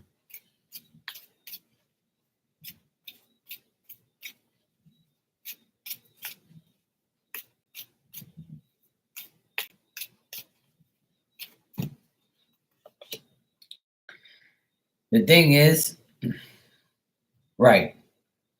So if it comes to getting a lawyer, he has to get one, or he will get one. I'm getting yes, he will get one. You know, it's saying yes, he will get one, but whether or not he like proceeds with it, it's So I'm getting if he wants one, he's gonna get one, but they're still contemplating it. But I'm getting a yes, he will get a lawyer if he if his parents will pay for it. His dad's kind of skeptical, but his mom's like, well, if you do, we'll help you, but you know, you have to get somebody that is gonna. You have to see what your options are. And like I said, a lawyer ain't gonna give a shit if he loses. He just wants money because they ain't gonna get. They're gonna get the same amount of money regardless if you win or lose. That's how lawyers work. They don't care. They'll take his losing ass case. They don't care.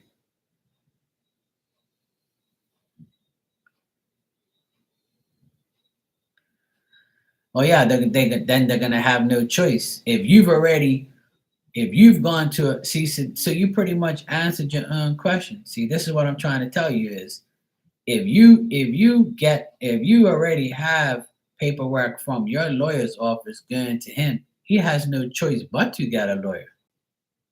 Because if he doesn't, he's gonna fuck himself even further without a lawyer. So he's probably going to. That's why I got yes, he will get a lawyer. But whether or not it's going to help him, I don't think so. And his dad is more against it than for it. The mom's for it, but the dad's kind of worried. That's what I got. Because I got a man, a woman, and him. He wants to. He thinks it's going to benefit him, but it ain't going to benefit him.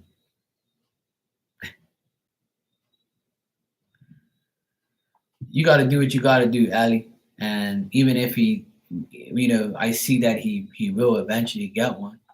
It says yes that he will, but there's a skepticism, like there's a skeptical feeling of whether or not this is gonna, like, they're scared that if they do, they're gonna spend money for nothing.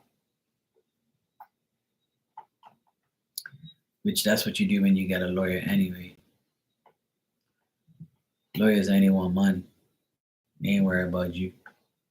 Off to the next case. So let me see something.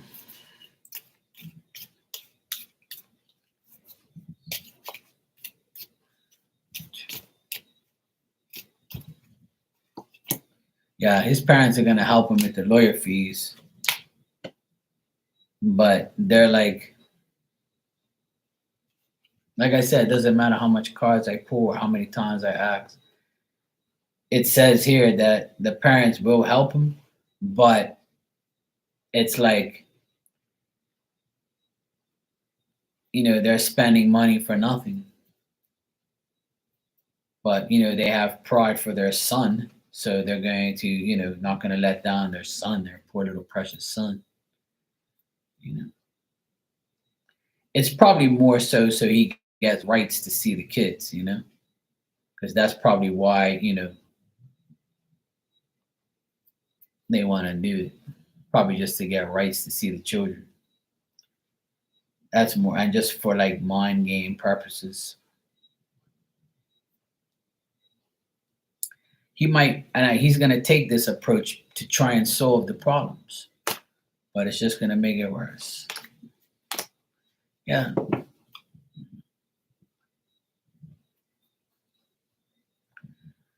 Well, I'm sorry it had to come to that point.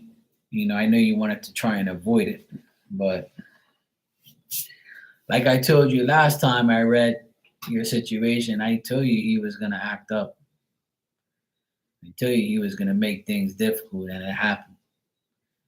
Because I just know that shit's gonna happen. People are just, it's really sad that things have to happen now. But hey, it's life. Hey, C, how you doing? So, even if he does, it doesn't matter anyway. As long as you are prepared, as long as you have a leg to stand on, as long as you ain't got nothing, that he can counteract you with, or you're good to go. You know, I know it's frustrating, and I know you always think that they have something up their sleeve, and all of that. In the beginning of my sister's divorce, it was the same way. He was acting like he was gonna win and he was gonna destroy us, and in the end, he lost everything, and we won because he lies. He has no leg to stand on, and he didn't pay for shit. He didn't do stuff. He did underhanded things, and because he abandoned you guys, it's worse. Because he moved out, it makes it worse for him. You see what I mean? When a person abandons their family and leaves the home, then you're pretty much like, you pretty much got an X on your back. That's one strike already. Even though you guys told him, got cracking, but you know that's the thing. He willingly left. Well, yeah. I mean, at the end of the day, it's not his home. But and like I told Ninja that if you were listening, even though because he was living with you guys, right?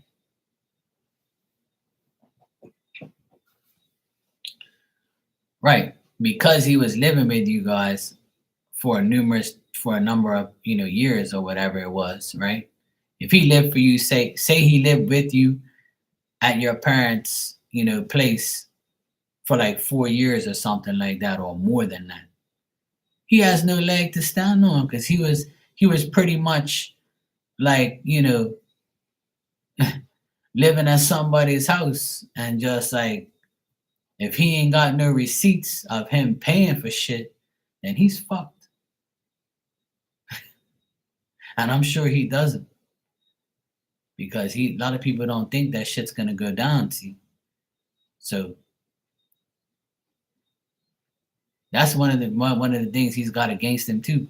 That's the second X strike.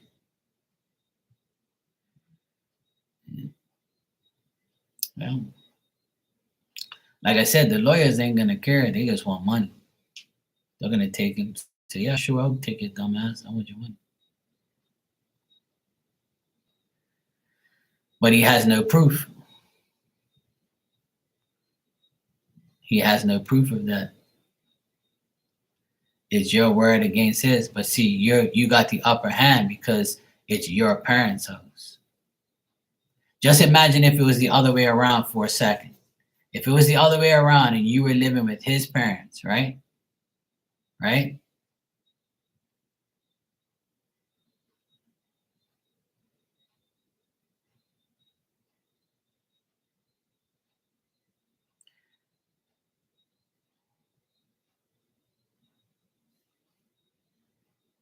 What are you talking about? Say if it was the other way around, right? He would definitely reap that up. He would say, "Oh, you were living with me at my parents' house," you know? So they will always say shit like that, you know? They would say things like that.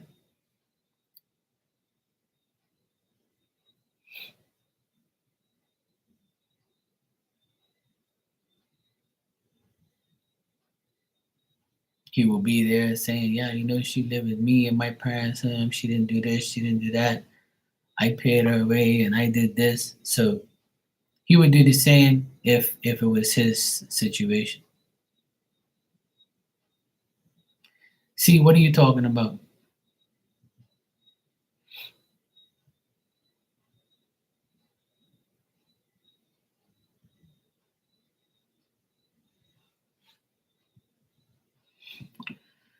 So yeah, it's a situation. So we'll see what he does.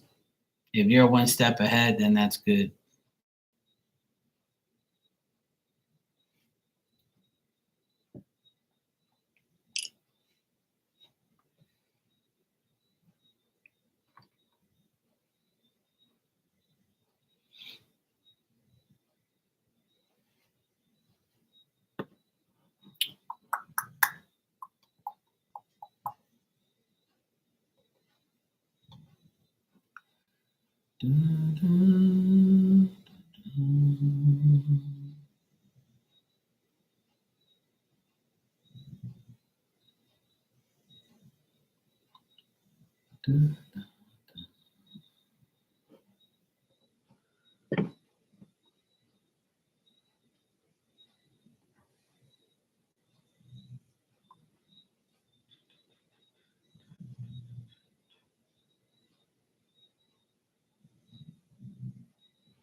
So yeah, that's looks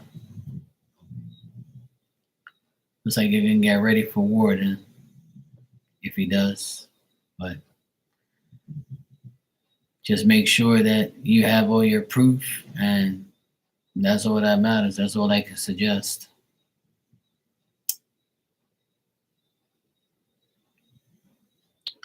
That's all I can suggest.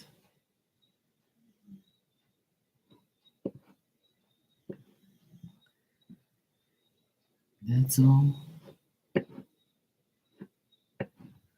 Hopefully, it's not a long process and a painful one and a high paying one, because that's one thing my sister was mad about, is paying all that money for some damn lawyers. And you know, you watch your savings go down the hill. It's sad.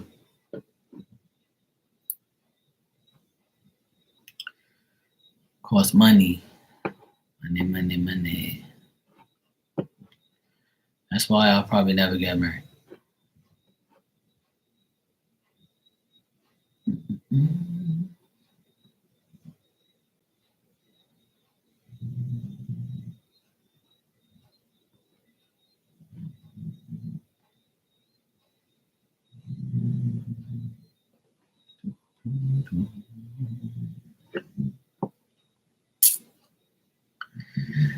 You're welcome, Ninja. Hopefully it doesn't drag out and get worse. And you know, after all, he is an a-hole. So uh, yeah, what can you expect?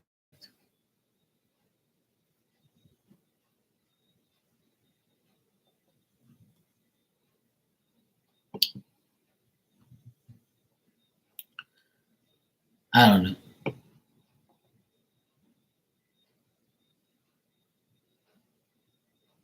What can you do? It's never easy. That's why you can never take people's word for it. He might say, "Hey, I'm not going to involve that. Let's be, cool and do this and do that." And then next thing you know, it all goes to shit. And that's the way it is. That's what people do. That's why Marky is going to remain, that way. There wasn't lying about tornado picking him up and dropping him in the valley. He was on the news. See that? There you go. He ain't lying. I tell you. That's crazy though. A tornado picking him up and dropping him in the gully. That's pretty much like God just like saying, "Look, let me fucking bring your ass back to reality."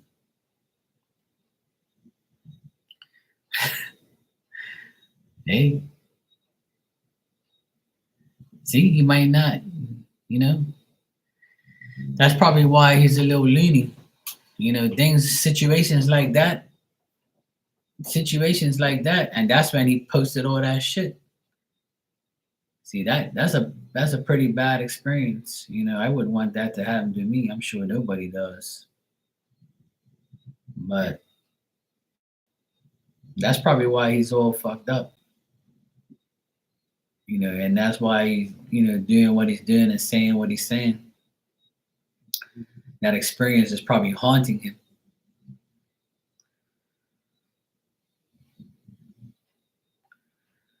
But it's no reason for his behavior. Like, his behavior is weird though, doing all that crazy shit. I don't know. Sometimes people get fucked up over that type of stuff. You know? Right, exactly. See, that's a choice, you know? Like I always say, like, people have a choice to like make their lives better or like play victim or like use that situation and say, hey, you know why I'm fucked up?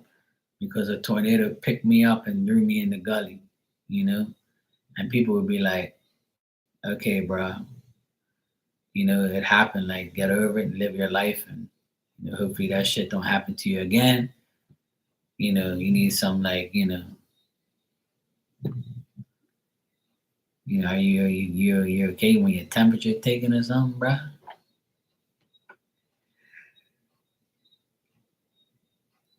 I don't fucking know.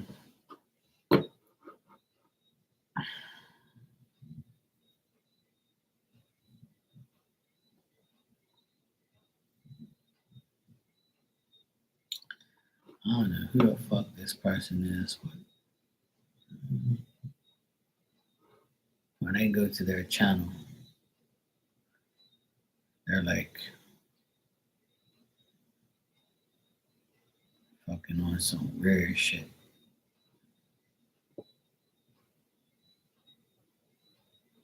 I don't know what's wrong with this chick right here.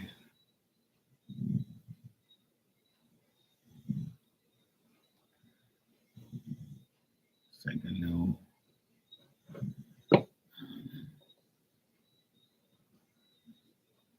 sure what the fuck this person's up to, but I don't know.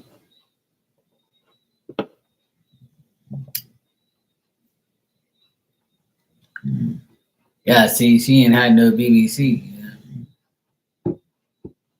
Yeah, of course she can. Yeah, she's on BBC withdrawals. When she don't get no BBC, she acts crazy. See, starts doing crazy shit. You know, I know. That's why she wants twin blame messages. She gotta blame somebody. Exactly, from your destined, fated, divine counterpart, true love, twin flame, soulmate, divine partner, aka somebody out there.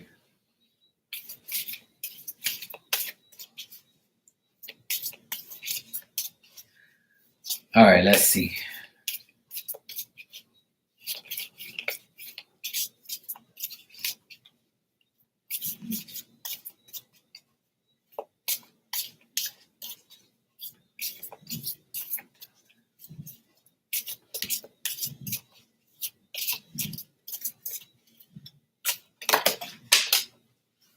Wow, a card hasn't fallen on the floor in like months.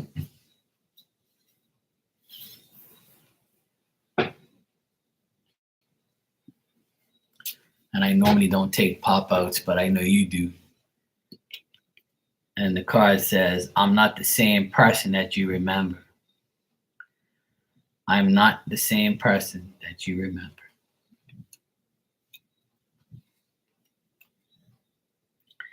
I can still feel you. I've thought a lot about you lately. Your intensity frightens and allures me all at the same time. OMG.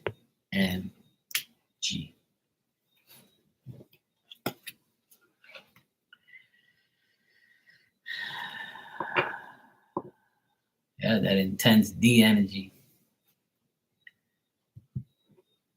Yep. See that? They can still feel you. Yeah. What is it? He goes to sleep, and then like during his sleep, he'll be like, "Come on, let me clap them cheeks. Come on, baby, please let me clap them cheeks. Come on, please." And all you hear is no, no, you're not, because you're not putting in the work. You're not helping me. You're not doing anything to me. You know, blah, blah, blah. Then he wakes up. He's like, "Oh fuck, whew, fuck, it was a dream." And he goes back to sleep again. "Come on, baby, let me feel you. Let me feel you." "No, you ain't feeling me. That's all you want is fucking coochie. You don't want nothing from me. All you want is coochie. You gotta help me. You gotta pay for this. You gotta do that." And he's like, "Fuck you, no." Then he wakes up again. What was the other card? "Your intensity frightens me and allures me all at the same time." And then you're like, "Go away. Get away from me." And he's like, "No, baby, please, come on. I'm changed. I'm not the person that you know." You're like, "Yeah, whatever. I've known you all forever, and you never changed. You changed for 2 weeks, all because you want coochie." And then he wakes up again. He's like, "Fuck. I want to clap damn cheeks, but I can't. Fuck. Oh well, twin blame." Yeah, I know it's facts. That's what he does. I don't understand how guys don't like really want to put in the work. And all this time, he should know the grass ain't green on the other side. He's already tried. So have you. That's why I try and tell people. You're better off, dealing with somebody you've known for a long time and work things out and make things better and act right and act mature and take care of your family and yourself than to just, you know, bullshit yourself and trick yourself to think that there's somebody better out there when there ain't.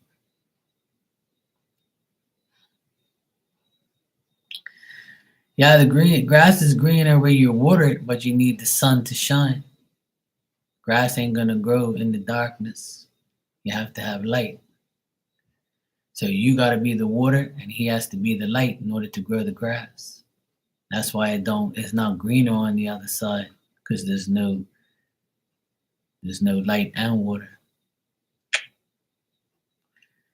That's why I'm always gonna be both. I'll be the light and the water for my own motherfucking grass. And I'll cut it too. Fuck out of here. That's what I tell these hoes. They ain't got me.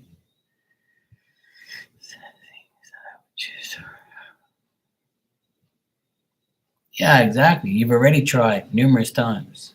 And where does that get you? Couple weeks, boom. Couple days, boom. Some days it's cool, some days it's not. And then God forbid you with another man. That's even worse. He's gonna try and make life miserable or cause problems. Well, that's some of it, but I'm not like that, you know. I'm really stubborn, man. I know I'm right. If I know I'm not right, I'm not gonna be stubborn. I'm gonna say, "You know what, Mark, yeah, you're wrong. You gotta do right." I'm not that type of person who's gonna run away from my fucking baby mama and my child. Hell no. But if she's a cheating hoe, then that's different. I'm gonna try and fight for my child and get the fuck my child away from this hoe. You know? Yeah, exactly.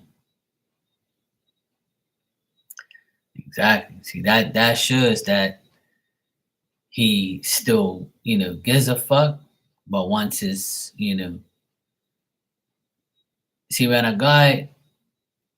some guys, it's not just an Aquarius thing, because I'm not like that. I could care less. Like, it happens to me more likely. More times the girl's always worried about what I'm doing if I move on. Bitch, I'm like, you can check all you want, I don't care. And I'll probably aggravate you so much you wouldn't even want to come near me or check me or deal with me because I'll probably piss you off. But I'm definitely not that type of person that's going to be worried about somebody else after I'm done with you. Now, if you got some fucking weirdo around my child, then that's different.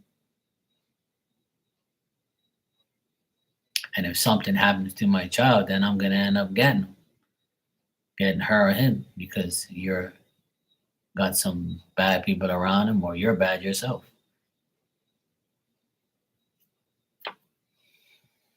You know, it's hard to, unfortunately, this year I've seen a lot of people like talk about things like this, how, you know, you have a baby with somebody, you want everything to work out, and it doesn't. And then maybe both of you or one of you try somebody else and it doesn't work, and you realize you fucked up, and then you just fall into depression. You fall into your trapped mind about why is it me? Is it them? You know, I wish I didn't. I wish I was. I shouldn't have thought. I've sort of thought, you know, people are hard on themselves because things don't work out. But I tell people, just like I told my sister when she got her divorce, I said, look, you've done everything you possibly can. And the best thing and the only thing I suggest for women that are in your predicament is be the best mother in the world. And if you're the best mother in the world, you don't have to be the best wife, and you don't have to be the best baby mama, and you don't have to be the best girlfriend in the world anymore. Because your sole purpose and responsibility is to be the best mother in the world. And if you do that, God's going to bless you because you take care of what you made. You take care of your pride and joy, you're good to go. And then some people will be like, well, when am I going to get my breakthrough? You know, when am I going to get blessed? When you stop worrying about it.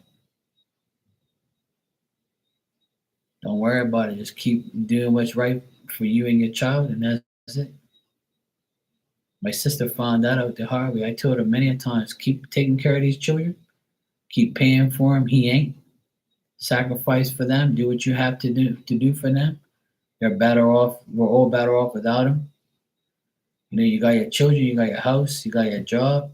Everything's better now. You got me, you got your parents, you got your family, you got your friends.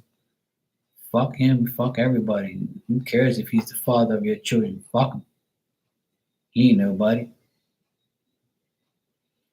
You know, if he wants to be a part of everybody's life, he shouldn't have fucked everything up. You know, sometimes they're to blame, and sometimes you have to take accountability. And your accountability is to take care of your child. That's always my advice to every single parent. Because I know that's what I would do if I had that situation. That's for sure. And that's why I'm not in that situation. Because I make sure that I don't have to deal with those situations because that will hurt me, the child, and her. So why would I want to hurt more people? And why would I want that child to go through that shit? You know, like fuck that.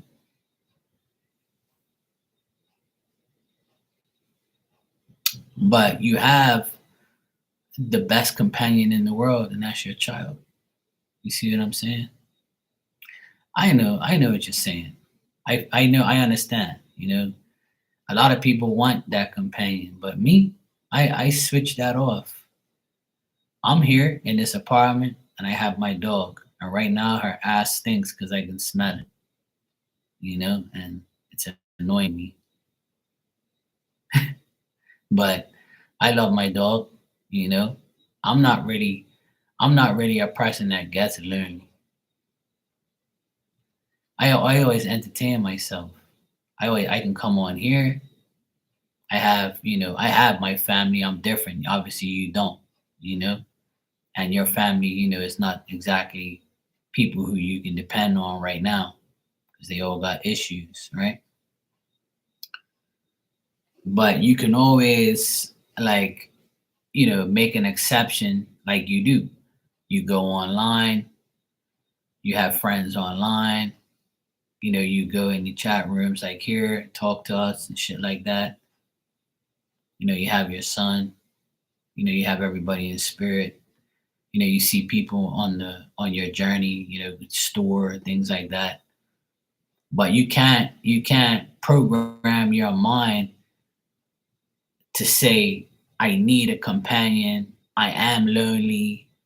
You gotta program your mind to say, hey, it's okay to be without those things because and once you're comfortable without it, you can feel better about yourself, and I can't talk for somebody like you because I genuinely feel bad for you deep down inside. That's why I've always, been by your side and helped you and always try to make you like happy and stuff and be cool to you. Because I couldn't imagine being in your situation. I couldn't because I've never experienced that. I have my parents, you don't. My sister, my oldest sister, and my oldest brother are idiots, but my youngest sister is my best friend. I have my nephews. You don't have nothing like that, and that's why it should make you stronger and realize that God put you in this situation because you can handle it. So that's already showing you that God believes in you 100% to make your life better and to make your life the way it should be, even though it might sound crazy. But you also have to look at it as you put yourself in your own predicaments, right? In a way. Obviously, there's things that you have no control over, like the things in your family, right? But your choices of people to deal with, we're all guilty of it. I am, you are, we all are. We want to be cool with somebody, we want a companion or we want a friend. Next thing you know, they go on whack, or they take your energy and your time, or they disrespect you, or whatever. That's usually the case. So you always have to like, life is a full time job. You are who you hang around. So, and I can't stress that enough. And that's why like people always ask me all the time, you don't want a woman, man? You don't get lonely? I'm like, nah, bro. I said, I'm 47, bro. You know how many bitches I've had in my life? Like, you know how many relationships I've been through? You know how many heartbreaks I've had? You know how many women is all around me when I was a DJ and shit? Man, I ain't got no time for that shit, man. All I had was hoes around me my whole life. I never had no real decent woman like, cause they saw me around hoes. Hoes gave me a bad name. So, and it's not my fault. They just came around me. I never really gave them the time of day like that. But it makes women jealous and like, oh yeah, he's probably fucked all of Bermuda, which I haven't, obviously. But I had to live with that reputation. It was my choice to be a DJ, to be popular, and to have stupid hoes around me all the time. So when decent women saw me, they were like, "Yeah, I guarantee he's probably dipped in everything around here, so we don't want him." So, but that's out of my control. I'm not gonna give up my life because you judge me. So, and I'd rather be single and be the life I have with no kids and just be single, never been married. Like, I'd rather be who I am today than be who be in my sister and my brother's situation where They got married, they had kids, they got cheated on, they got disrespected, and they don't care about their spouse, don't their ex don't care about their children. That will make me more mad. So if you gave me a choice, if God said, "Look, Mark, I'm gonna give you a wife, but after so many years, after like 20 years, you're gonna have two kids and you're gonna be happy, and then you're gonna get a divorce, but you're still gonna have your children and you're gonna be with them, but she's gonna be a hoe and she's gonna leave you. Are you okay with that, or you'd rather just stay single?" I would say I'd rather stay single, thanks, because I wouldn't want to put my children through that, and I wouldn't want to put myself through that. And I'm sure if God gave everybody a choice, you would take that option, because that's a fucked up option to deal with, because you're only hurting everybody that you're dealing with. You're not hurting them, but they're getting hurt in the process, which is a shitty ass feeling. And I've seen people go through it and they've survived it and they're way better. They're way better without that person. But me personally, I would rather be with my spouse and my wife for the rest of my life. Like how my parents are. My parents have been together for 60 years and they have 4 kids, and they're still living and we're all still cool with each other. But how many people can you say that about? How many families do you know? You know, can you name 10 families right now that the mother, the father, and all your siblings are still speaking to each other and you're all still cool with each other and there's no divorce and everything's perfect? How many people like that? Not too many. So there's nothing to feel bad about, because it's life. Some people are single, never get married, and never have kids. Some people get married, get divorced, have kids, and everything's, and then some people get married and stay together forever and never have kids. And then some people get married and have tons of kids and have a great life. Everybody's path, everybody's life is different. But the best thing to do is always have gratitude for what the chances that you have been presented and the life that you choose. And you have to take accountability for how your life turns out, because you're in control of it to a certain extent. But you have more control over your life than anybody else. So, and kids aren't really mistakes. I don't look at kids as mistakes. I just think that you sometimes make a mistake on who you have kids with. But at the time you have the kid, it might have not been that way. Things change.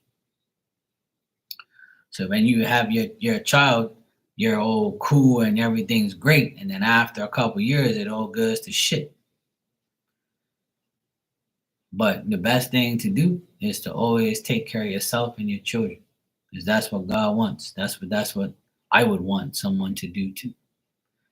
And that's why I never abandoned my nephews and my sister when she got a divorce. I kept everything intact around here because I really wanted to go off, and slap the shit out of this motherfucker. But what is that gonna prove? That's gonna make my nephews and my sister be like me. They're gonna want to get violent and beat him too, and then we're all gonna get in trouble. So if you ignore the ignorance, it'll go away, and it did. And then you gotta make your life better now that that negative person is not in your life. It doesn't matter what they label as. It could be your dad, your mom, your brother, your sister, your son, your daughter. Who fucking cares? If they disrespect you, is fuck you. That's how you gotta live your life. And if you do that, you're better off without that person, no matter who they are. I have no problem getting rid of anybody. I have no problem getting rid of anybody that is like that. Whether you're my mom, my dad. I didn't speak to my dad for like 2 years because he always disrespected me and always held me back. But now we speak almost every day and have been that way for a long time. Because you outgrow the bullshit, And my mom, I've always been cool with my mom. She was always mad at me because I always had, you know, I always had like that attitude, like fuck everybody, and I don't care what you want me to do. I'm doing what the fuck I want. But and my siblings, like I said, I got 3 siblings, 2 sisters and a brother. And I only really associate with my younger sister because my older brother and sister are shitty siblings. They're jealous and they're weird and they're selfish and they don't care. So why should I be around? So I think everybody has a choice, and our choices reflect on our lives. Better choices, better life. Bad choices, bad life. It's that simple. And I'm never gonna stop saying that because I live that. And I've been in this world long enough to know that once you get rid of a negative person, whether who the fuck they are, I don't care. It can be your boss, your mother, your father. If they're toxic and they hold you back and they fuck your life up, get rid of them. Just don't deal with them no more. Hey, Hermana, how you doing? I'm glad you agree. Because everybody goes through it. Everybody has family issues or somebody in your family you don't like. That's everyone. Everybody has a job that they regret taking or a boss that they hate. Everybody has a person that they loved that they now hate and don't ever want to see ever again. Everybody has the same fucking issues indirectly. We all go through shit. Everybody has a fucked up. If it isn't that, it's gonna be health. If it isn't health, it's finances. But you all if I have a good life, right? I'm healthy. I have money, and I don't have a wife. I don't have kids, but I have my own business. I am a psychic on here. I'm a business owner. I'm multi-talented. I used to be a DJ. I can do this. I can do that. I can sit here and talk about myself and all my accomplishments. And all my accomplishments are way more than my negative things that I've had in my life. And that's why I don't dwell on the minority of my mistakes and my regrets. I don't care. I can talk about them openly and honestly and not feel some way about them. But I want to dwell more on the things that are positive in my life. And that's why I don't have a shitty life.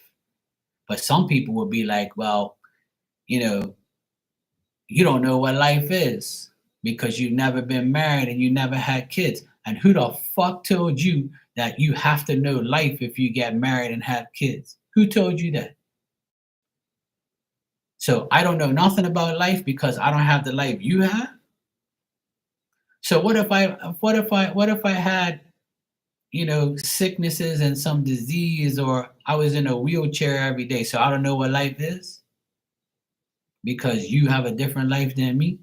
Or you think because life is all about labels and what people put on you and how they perceive you, or if you ain't done this, then you don't know what life is.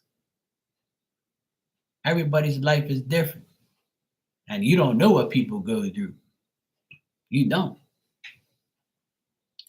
That's why I treat everybody equal until you disrespect me. That's it. What's wrong with that?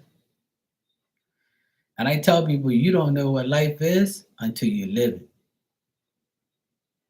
Life is to be lived. Life is to be, do whatever you want to do. You want to be evil and that makes you happy, go for it. You want to be funny, you want to be happy, go for it. You want to get married, you want to have kids, go for it. You want to be single, go for it. Whatever makes you happy, I'm not against it. But don't you dare tell me that I don't know what life is because you live a life that's difficult. That's not life. Life is pure and truthful and great. That but you got married, that's your fucking problem. It didn't work out, that's your fault.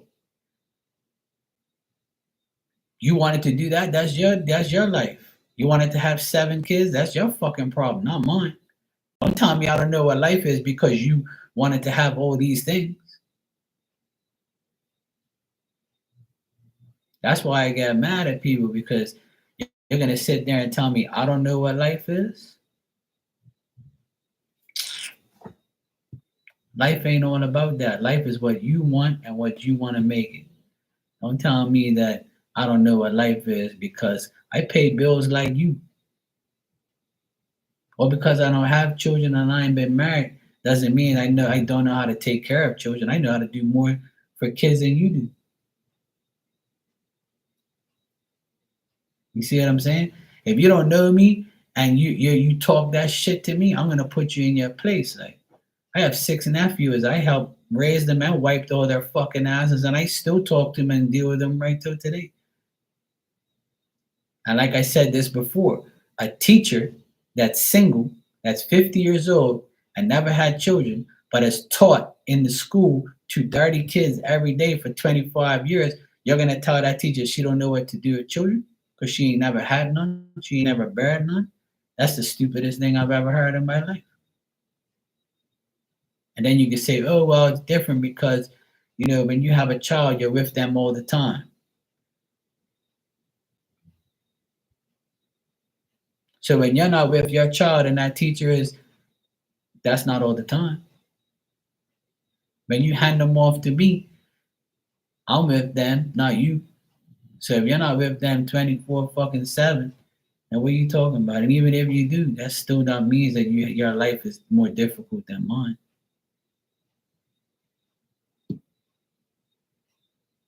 So if you have a child and nothing's wrong with them, and you know what life is. So if I have a child and that child has a disease, or that child is in a wheelchair from birth and can't walk, or they have like no legs or no arm, or they have an accident and they're fucked up. So because we both have kids, we know what life is. But I bet you that person that has a fucked up kid is going to tell you, no, you don't know what life is because your child is fine and mine isn't. So that can be another debate. See, I can prove all these people wrong by just saying these things, because people always think that their life is always worse than someone else's. And yes, it is. Somebody's life is going to be worse than yours. But if you dwell on it, then your life's going to be even more worse. That's why you always got to think about the positive things and not the fucking negative things. The more you think negative, the more negative your life is going to be.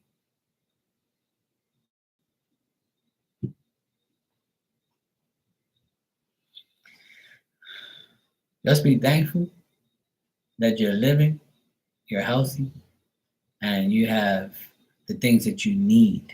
Not what you want, you need. Show gratitude and God will bless you. If you don't, I feel sorry for you. You know what I'm saying? Life is different for everybody. Life is different for everybody. This week, my friend's baby mother, he never married her, but she's 43 years old. She had 4 kids, 3 boys and a girl. He's my neighbor. And I saw them have their children. I know them. She went to school with my sister, and he was my neighborhood buddy and pal. We still are friends. We still see each other. You know, his baby mama died 5 days ago. 43 years old. She's been in a wheelchair for like 4 years now, and she had like a lot of complications after she had her 4 children. And the 4th one, she had complications, and then she got like this breathing disease, and she's been in a wheelchair. She can't walk. She was hooked up to oxygen. I saw her 2 months ago in the store. He was wheeling her around doing groceries. I know her family very well. I know his family very well. And today they announced her death 5 days later because people were all fucked up. They didn't know how to It came in a newspaper. And my mom called me and told me about it.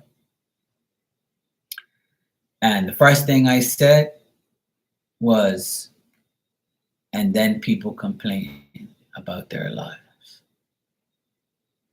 People always complaining about some dumb shit. Try being that woman in a fucking wheelchair for years, 43 years old, and leaving 4 children behind. And her youngest is probably like maybe 5. She was in my van the other day, probably like 3 months ago. I gave him and his daughter a lift from the bus stop to our house. We live right across from each. Well, my mom and dad's house, they live right across the street, literally.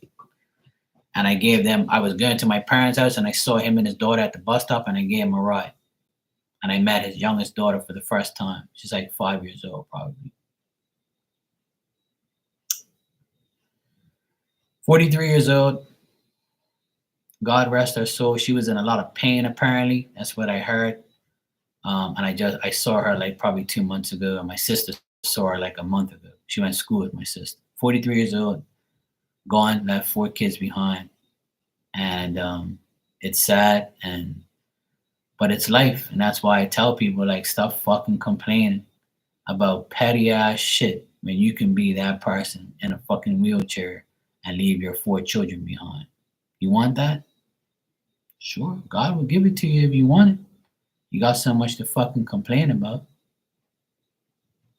You see what I mean? That's why like I don't really complain too much. I just complain about stupid ass people. That's what I complain about because there's too many stupid people in the world.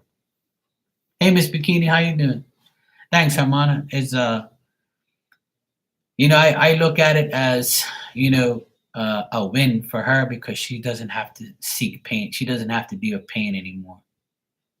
And she doesn't have to sit in a wheelchair anymore. She can float around as a spirit for the rest of her life. Her children grow up and, God bless her. And I hope that she's, in a good place. And I hope that she's, back on, earth and she's looking at her children and she probably hears me talking about her. I don't know. But like I said,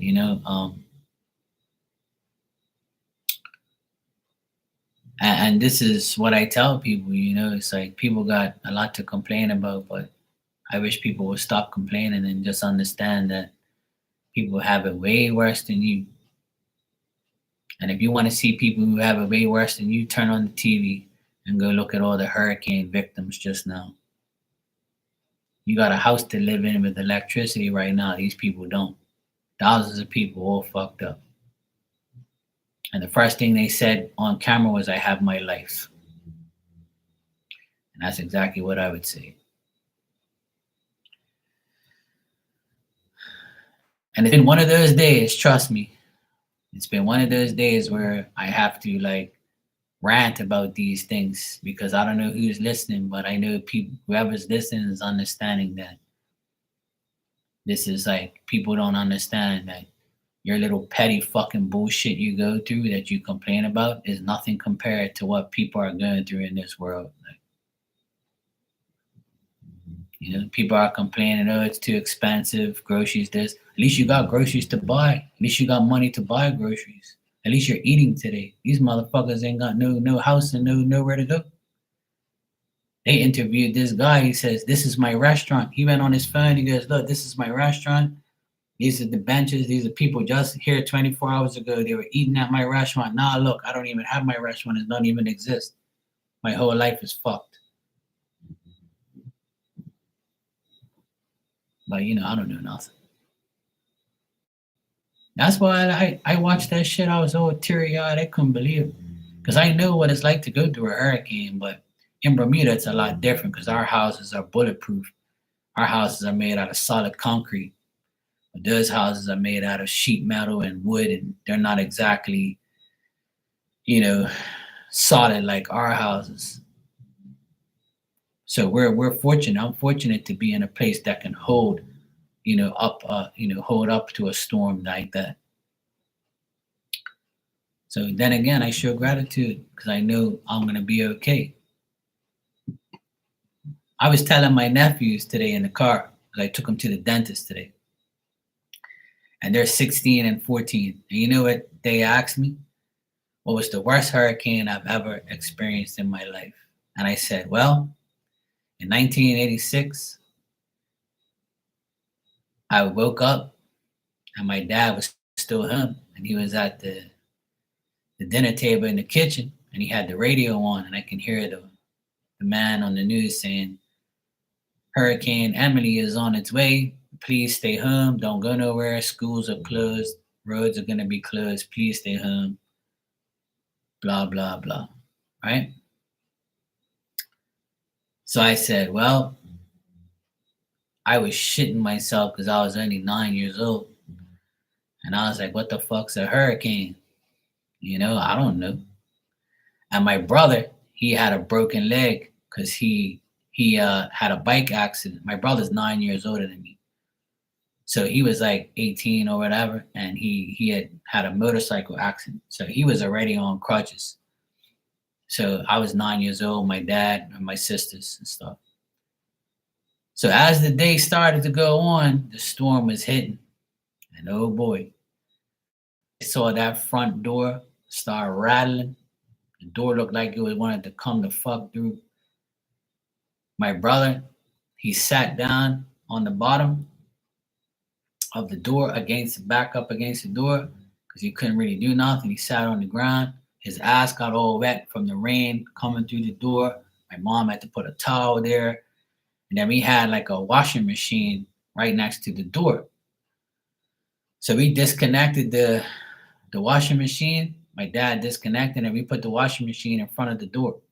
Because if we didn't, the door would have came the fuck through. It was rattling like the screws off. It was all fucked up. It was the shittiest feeling I ever felt. And then after about like an hour and a half, the wind went away.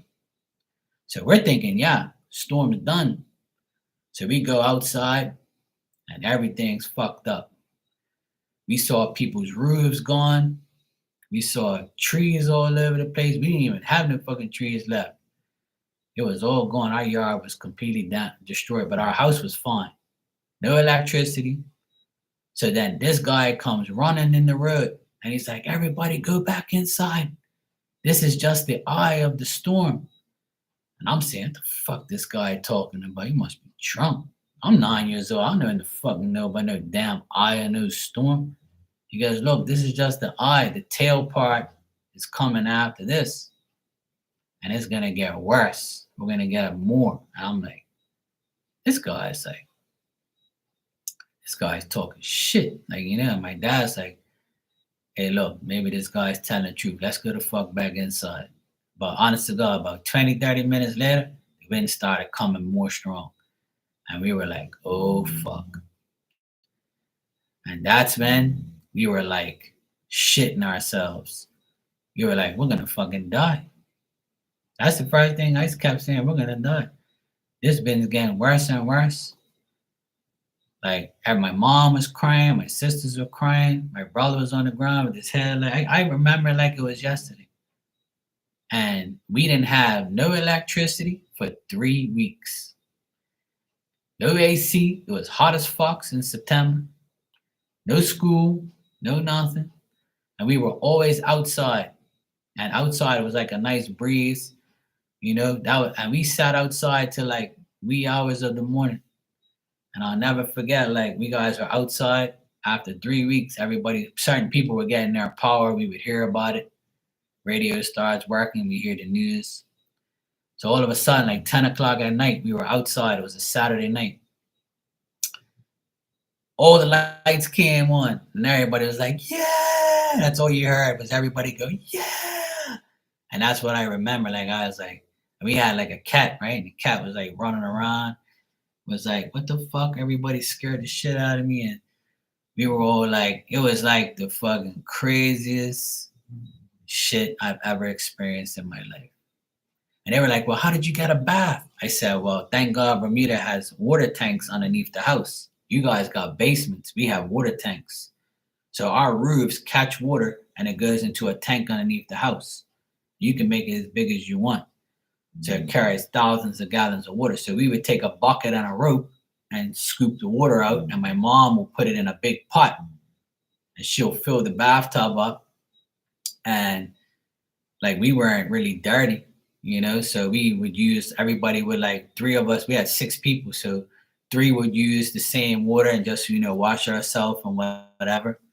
And then my mom would put like another like pot of hot water in there to keep it warm. And thank God she had a gas stove and we had enough gas, to cook, and we ate sandwiches and shit. And back then, the only people that had generators were the grocery stores. So there was a big line. I remember being in line at the grocery store. Oh my God, man, it was a fucking disaster. But thank God we had water. That's all we did, drink water. And then after like the second week, like you heard, like some people had generators.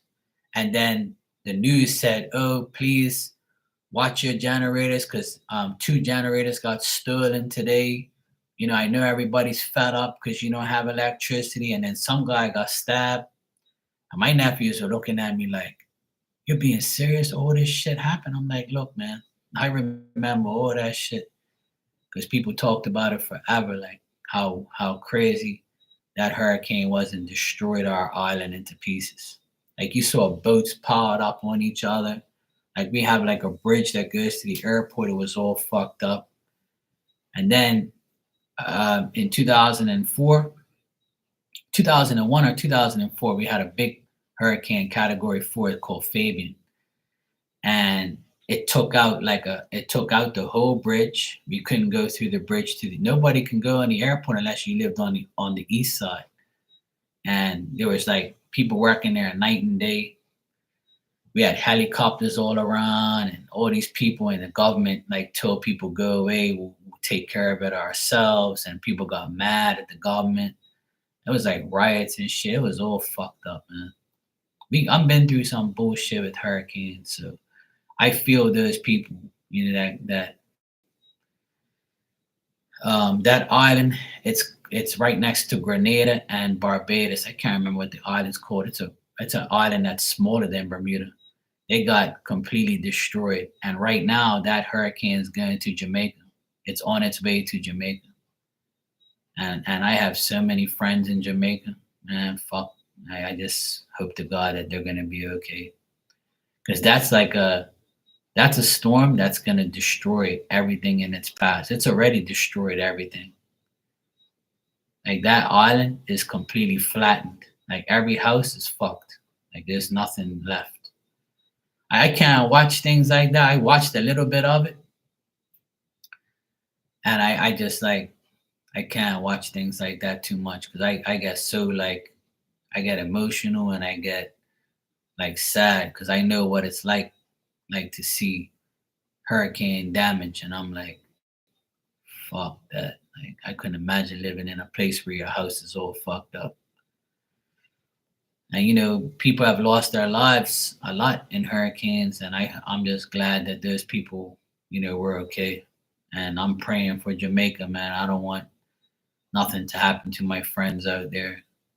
My sister's work colleague just went there 2 days ago to see her daughter graduate, and she might not be coming back no time soon because that place, if that storm hits Jamaica dead on at 165 miles an hour, category 5, Jamaica's already a place that's like not very good, like structure wise.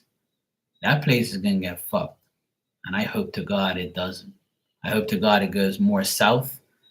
I've been watching the news like constantly. Like I've been praying like a mofo. Like I'm like, please God, don't let this shit happen, please.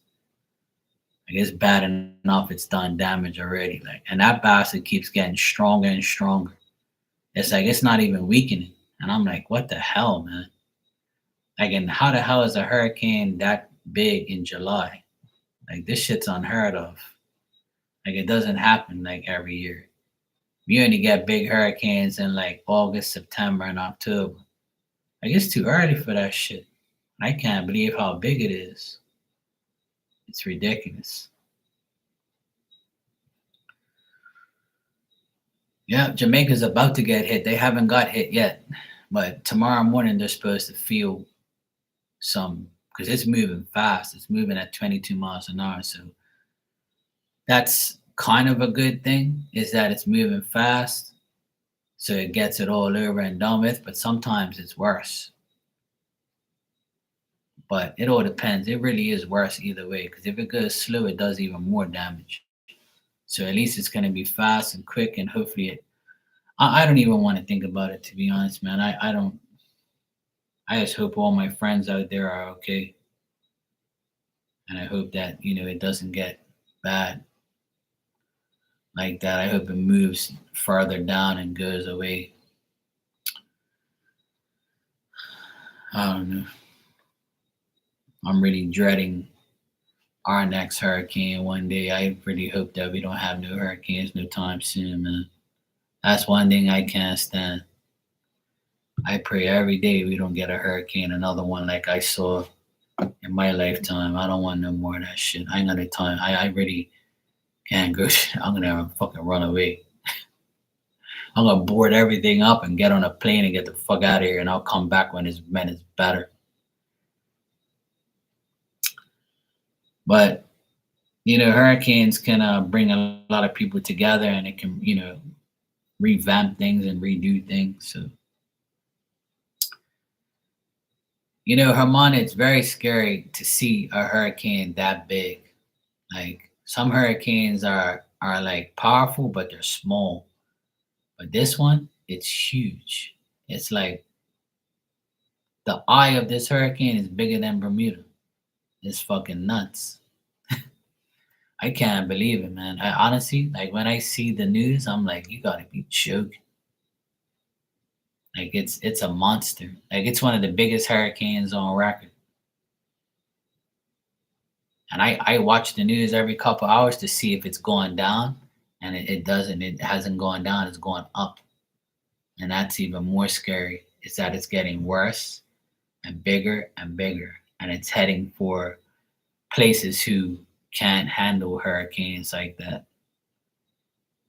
Like Jamaica can't handle that hurricane. That if it goes there, it's gonna do a lot of damage, and I fear for them. Oh boy.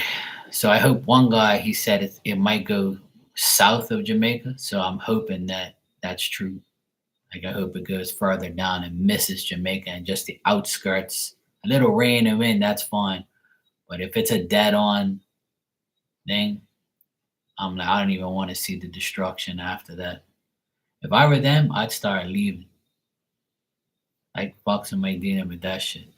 If something like that came to Bermuda, I'm leaving. I'm not dealing with that shit. I swear on my life, I ain't dealing with that.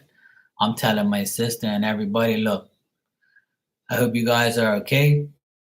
I'm gonna put plywood on every window and door. I'm gonna put my car somewhere safe.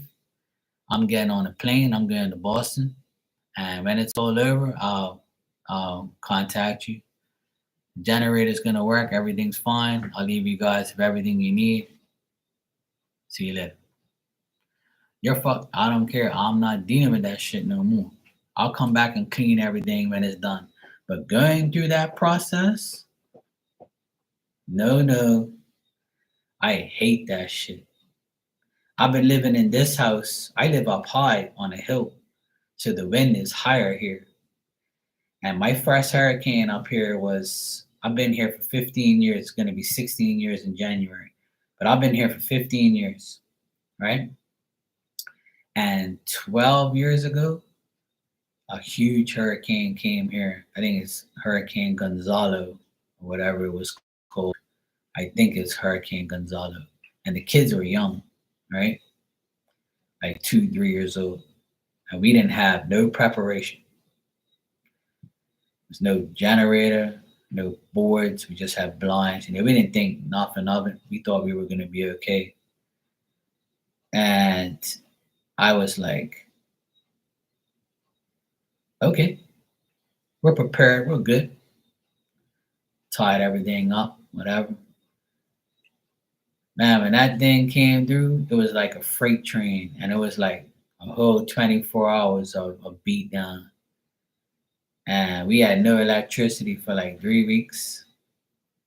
And we regretted buying this house after that because we were like, we're up high on this hill. And that was probably one of the worst hurricanes I've ever experienced. And I didn't get no sleep because you couldn't, it was too much noise. I had no dog because she wasn't around 13 years ago or whatever it was, right?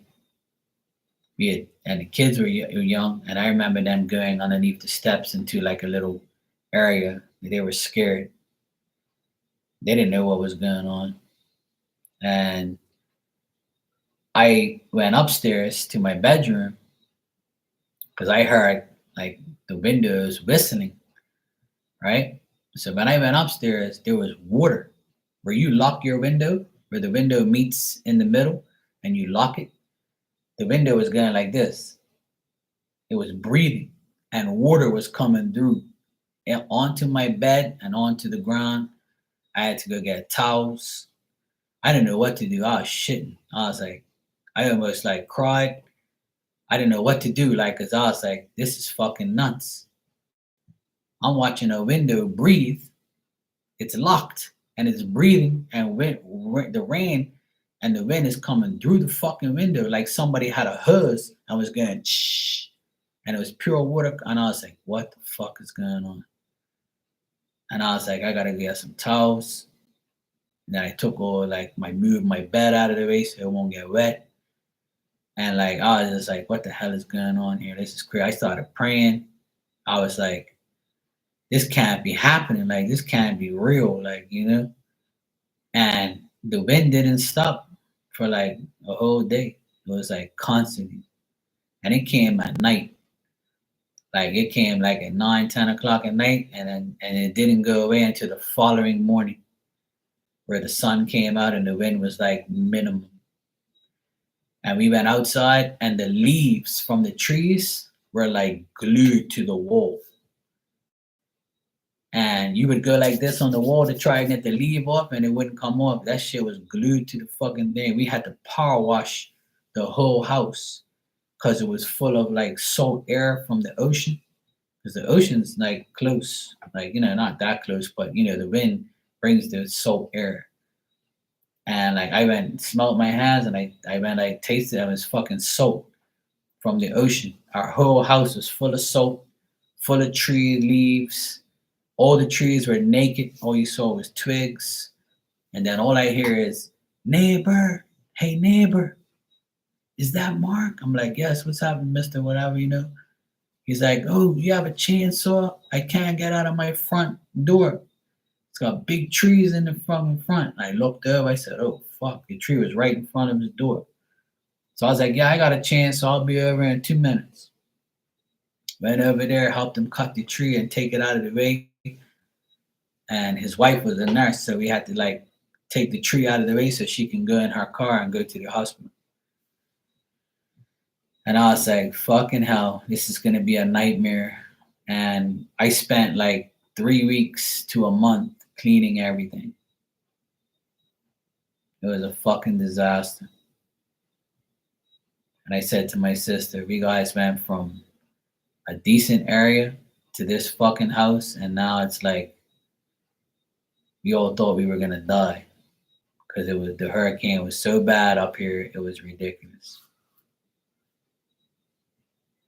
I was like, I know what it's like. I can't. That's why I get scared when hurricane season comes. I always dread like the worst.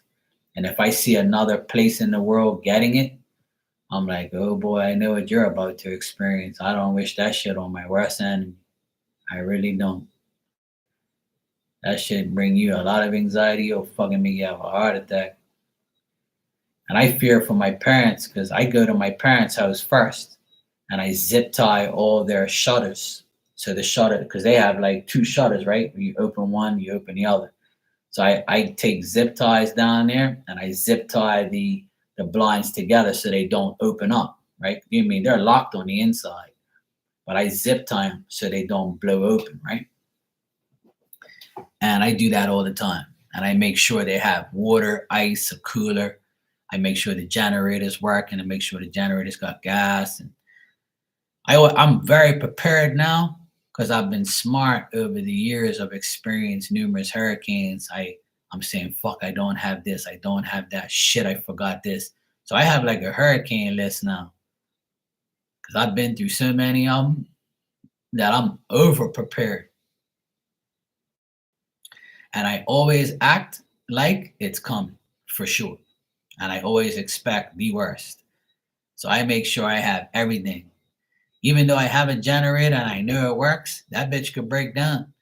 So I last time I said, I don't care about that generator. If that thing breaks down, we ain't gonna have electricity. So I'm gonna make sure I have a cooler with pure ice. And as soon as the generator don't work or it malfunctions, I'm gonna put everything inside that cooler and make sure I got milk and water and food and everything else. Fuck that. No, no. I ain't trusting technology and motors and shit. Hurricanes ain't no joke. Suppose we ain't got no power for like weeks. And I'll fill my bathtub up with water just in case I need water. I do all that type of shit. I make sure like I'm over prepared for everything. I go take cash out of the machine just in case the machines ain't working and I need money. You'll get cash. I go get everything. I got like a list. Flashlights, batteries, water, food, canned foods. Or I go get mayonnaise packages instead of like having the mayonnaise, and I make sure I got everything I need to make sandwiches. You never know, like you have to be prepared. It's a shitty ass situation, but if you're prepared, you'll be all right. I make sure I have a lot of gas for the barbecue so I can make barbecue food all the time. If I need to do something. And my barbecue has, the side burner just in case I need to like fry something or cook something or whatever. So yeah, and I make sure I wash all my clothes so I don't have to worry about it. So I have enough clothes, I have enough underwear, to be dirty and shitty and stinky and stuff. And make sure I have everything I need. And I suggest everybody who goes through that hurricane shit to do that, to make sure you got a lot of canned food, sandwiches, water, make sure you have a cooler with ice, make sure you have gas for the barbecue, for your stove, you know, you get the little like, gas cans for the little side burners and all that shit, candles, flashlights, solar power lights, all that shit. Make sure your car's got gas. Yep. And I'm sure everybody's like, this guy don't shut the fuck up. Don't worry, I'm going to sleep now. I'm heading off. I'm heading off ranting. I just feel like, people like are very ungrateful and selfish, and it pisses me off. And I hope I didn't offend anybody tonight, but I just understand like your life ain't that fucking bad until you've experienced some crazy shit. Like, diseases, hurricanes, earthquakes, bad shit in your life. So stop fucking complaining.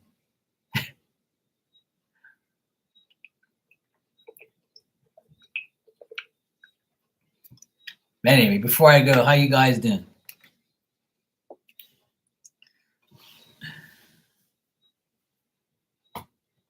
My mom and dad will never go and leave their house behind because they'll always be paranoid that the house is fucked up. They'd rather go through the hurricane. And where my parents live, they're very lucky, you see, because my parents live in like where they live, they're protected. They have houses all around them and they're like in the hole, they're in the middle.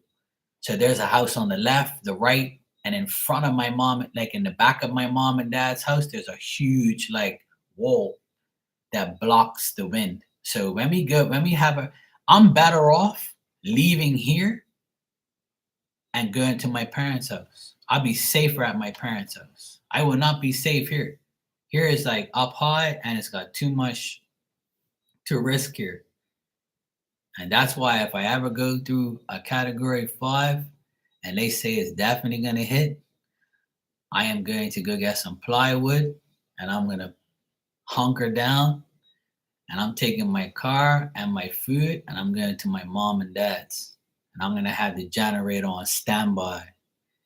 Yeah, damn right, I'm going. Their house is way better, in a way better place than ours. They're like in a hole, so they're protected all the way around. Every hurricane we've had at my parents' house has always been safe. But I mean, nothing happens to this house, but it's just it's a more like a eerie type of feeling up here. It's like, ugh. It's like, no, please stop. I don't want no more. Like I honestly, I get scared up here, man. I'm not a scaredy cat, but up here I have been scared. When the hurricanes come here, I get scared because like we ain't got no protection over here. We're like above every other house, and the houses around here, like in front of me, there's no protection. Like I just see ocean and no house. There's no houses protecting us. And the wind always comes this way, like towards here. So we're like fucked. So and that's why the guy that built this house put the apartment in front of the house, so I take all the beat down. But I told my sister now I have the workshop and the attic, and it's only like one window over there. So I told my sister the next hurricane, I'm boarding up my whole apartment, and I'm not going to live in my apartment. I'm going to go to the attic, and I'm putting on the AC, and I'm going to close my apartment, and I'm going up in the attic so I don't have to listen to that shit. And I'm going to put a little mattress up there, and I'm going to fucking sleep. I'll see you all after the hurricane. Fuck that. Hell no. Oh no. That's why I hope to God we don't get no hurricanes like that.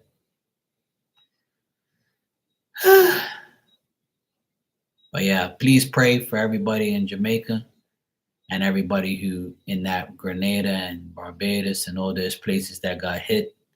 I can't remember that island, what it's called, the island that got destroyed. Like I saw some of the footage, man. I was just like, fuck.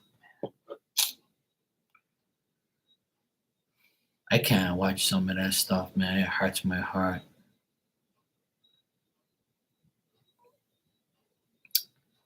I can't remember the place what it's called. It's a weird name. It was on my other thing I was watching. Shit. Oh yeah, here it is. Landfall at Caracou. Caracou. It's Carriacou. I don't know. I don't know if that's the name of the island, but that place got destroyed, and I was like, no fucking way. I couldn't believe it. I was like, wow, that's nuts. So yeah, that place got destroyed, and I hope to God that it misses Jamaica because I love Jamaica. I have a lot of friends there, and I don't want them to get hurt. There's a lot of people here that are from Jamaica too. I have a lot of Jamaican friends, and I don't want their families to be hurt. Oh well.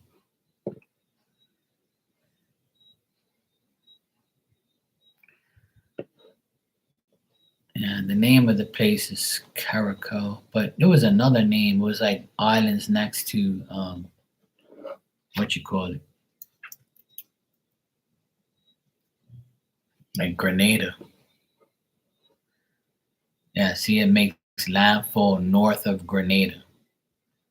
It's Grenada and Caracol, whatever, with the island. It's like a little small island. They should. It's smaller than Bermuda. I didn't think there was islands smaller than us, but they said this island is smaller than us. It's like about 12,000 people or some shit like that, and 90 houses or something like that. It's a real small place. The guy even said I never even heard of this island. It's called Caracou Island. Grenada's Caracou Island. It's like a little island off Grenada. And when it went through the island, it destroyed it. And all the people asked was people to help with water and food. They didn't even mention money. But now it says Jamaica braces for impact. And it says at least 3 dead so far in that island storm. So that's sad.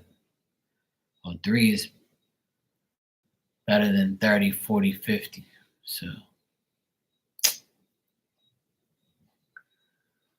oh man.